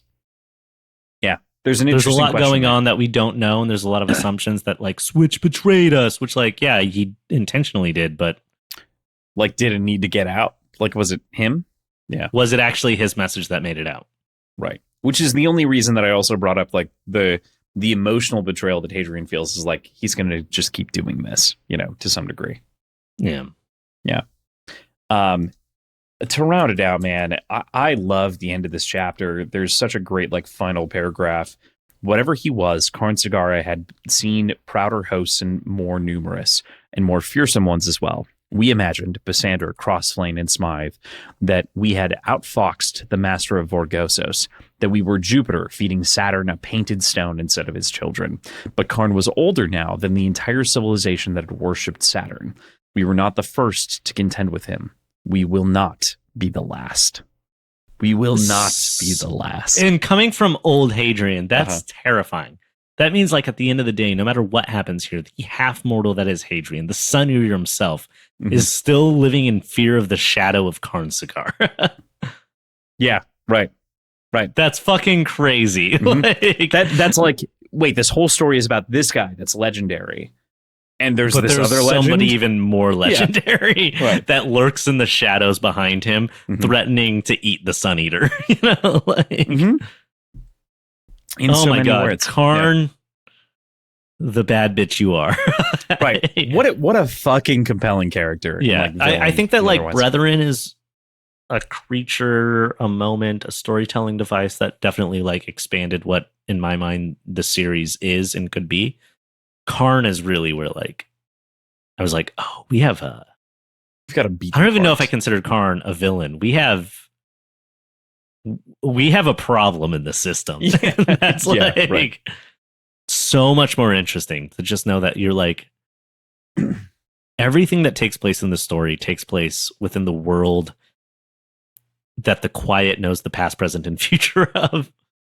That the Americanii delve through time to guide, that the deep know what will and has and could come, and that Karnsagar is actively in charge of. Has been there for. Yeah. And the rest is just like and then we're surviving within the midst of it. And no matter how big these stakes get, like, this is the Star Wars, there's always a bigger fish. No matter how big Hadrian Marlowe is. All of those fingers, are those bigger fish, right? Lions, wolves, and leopards. Abso-fucking-lutely. I feel like that's a good point to sign off on the episode on. So, shit, I didn't know when I said it, but you're right. So that about sums it up. That said, next week we are going to be cutting a section I intended to read a lot longer in half, and we're telling you now. But I like keeping them on their toes. They never know what they're going to read. Jesus, I don't love that, but also it's been it's necessary. We can get better about it. Hey, this is like the first. This is the second book. This is the fifth book we've read together. We're learning. Realistically, I mean, it's a tough thing. Also, different books are different. It's important to recognize that. Well, and that's the thing. I mean, we did Mr. Begon in like 2 sections. Yeah, right. And that book has a lot to talk about. Yeah, right. But does it ask you to go learn an entire new culture every 3rd page? Right. Every 3rd chapter. Are we diving in deeply? I didn't re-dive into because I assume people understood that like Jupiter, Saturn, that is like Kronos. Yeah, of course. I think we're now at this point. I think we already explained most of that. We already talked about Saturn eating his children. Right. I do want to mention, you did already make a great outro. I do want to just like real quickly like sprinkle in the entire civilization that worshipped Saturn, like that line. Yeah, he outlived them by fucking tens, like hundreds of years. He outlived that civilization by 100x. Yeah. Also, I want to mention that thanks to this podcast, 2 weeks ago, not this last weekend, but the weekend before that, I was at a friend's child's birthday party. And you disappointed everyone. I'm just kidding. Well, maybe, but that's unrelated. No, every time I hang out with this friend, he is quite intelligent, well-educated. So are all of his friends. And I am charming. So they like me and they talk to me about stuff. But then, like, if it gets too deep, they kind of go, okay. And then they just walk away because, like, I'm not keeping up. Because we had talked about Goyer, right? And is that the last, the Goya Saturn? Yeah. I did a little bit of a deep dive after that episode because I'm like, this is so sick. And me and that guy's brother, the concept of the fact that I am a descendant of the Donner Party, which is something I think I've talked about on this this podcast a couple of times, did come up. Where I was like, hey, well, I'm a descendant of cannibals. So if I'm going to get back into religion, you got to tell me which guy's going to be the coolest with cannibalism. And then a joke was made like maybe Saturn. And then I was like, I think Saturn would be the most against it. He looks terrified that he's doing it in those pictures. And that brought like me and this one person that is usually saying stuff I just don't know into a conversation about like the wall paintings and trying to save them and stuff. Yep. And I was like, yeah, I know what I'm fucking talking about. I'm educated, bitch. Fucking love that. He was like so excited someone knew about that. Thank you for letting me seem like I had enough money to go to a real college for the first time in my life. Bro, Wikipedia is free. You know what I mean? Like, yeah, exactly. But Wikipedia is free. Someone's just got to tell you what to look up. Right. That's fair. That's fair. This is my college, by the way. I'm putting it on my resume. I did graduate with the School of Words and Whiskey. At least a bachelor's degree from W&W. In fine arts, yeah. That's fair. In fine arts, for sure. That's fair. I would say in communication, maybe debate. Probably, yeah, in that realm. What do they call it? Bachelor Applied Studies is what they used to call it. Yeah, I think probably a nursing degree. That's like a catch-all for like what that is. But yeah. That said, next week, I really appreciate that story, by the way. That makes me glow on the inside. Made me really happy, actually. I was like, yeah, I know this shit from reasons. Yeah, for a lot of reasons, yeah.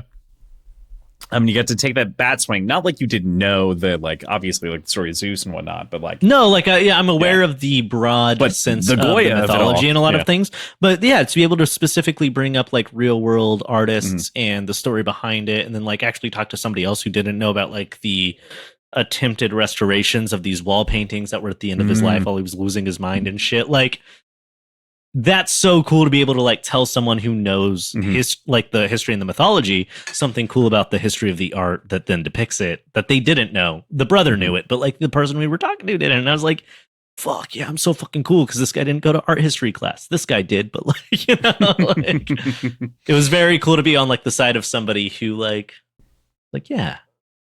Did the know-it-all brother mention the fact? I'm assuming. I'm presuming he's actually so cool. He's such a nice guy. I believe that he's maybe cool, but I'm going to call him know-it-all for the moment. The know-it-all brother. Yeah. Did he acknowledge the fact that like the second floor of the house didn't exist at the time? So like these paintings are maybe frauds entirely and probably are done by the son?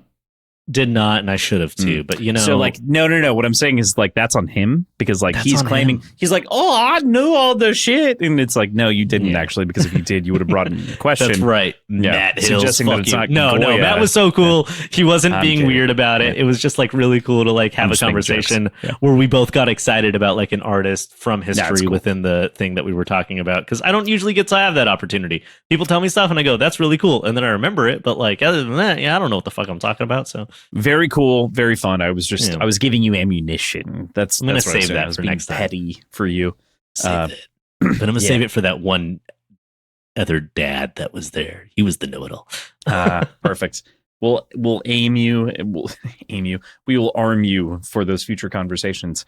With that, the future conversation that we're going to be having next is The Verge of History through Valka Again. Should be a solid section. I'm very excited. We've got about 3 chapters. Did we not already have a chapter called Valka? Valka, no, there's a reason. But actually, did we this book? I don't know. Not this week, but just in general. No. I was saying this book. I think actually we did have a chapter called Valka. No, I think it's in the previous. Oh no, it is chapter 27. Yeah, it's called Valka. It's called Valka. So Valka Again. Is it called Valka Again or Valka? Again? Yeah, it's called Valka Again. Chapter 61. Valka Again. Yeah. Jesus. Yeah. Oh, Chris. Oh, Hadrian. Oh, the two of you. Oh, the two of you. When you get in a room together, you make the silliest choices.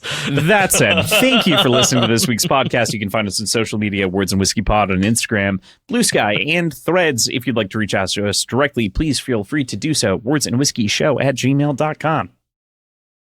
That's it. You can support us in a lot of different places, like Josh mentioned earlier. I got this. That said, you know how sometimes you go on little rants? Okay, so usually, all the time, we go on little rants.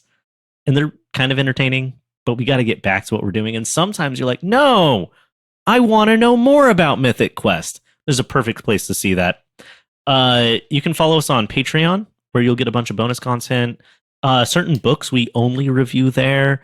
That's where we'll post our Devil's Cuts, where we talk about what media we're interested in right now, shows we've watched, games we're playing, people we're mad at. It's mostly the government. And that's also where I usually post the nudes, though sometimes those make it to the Discord, but I think you have to be a patron to get to the Discord. So very true.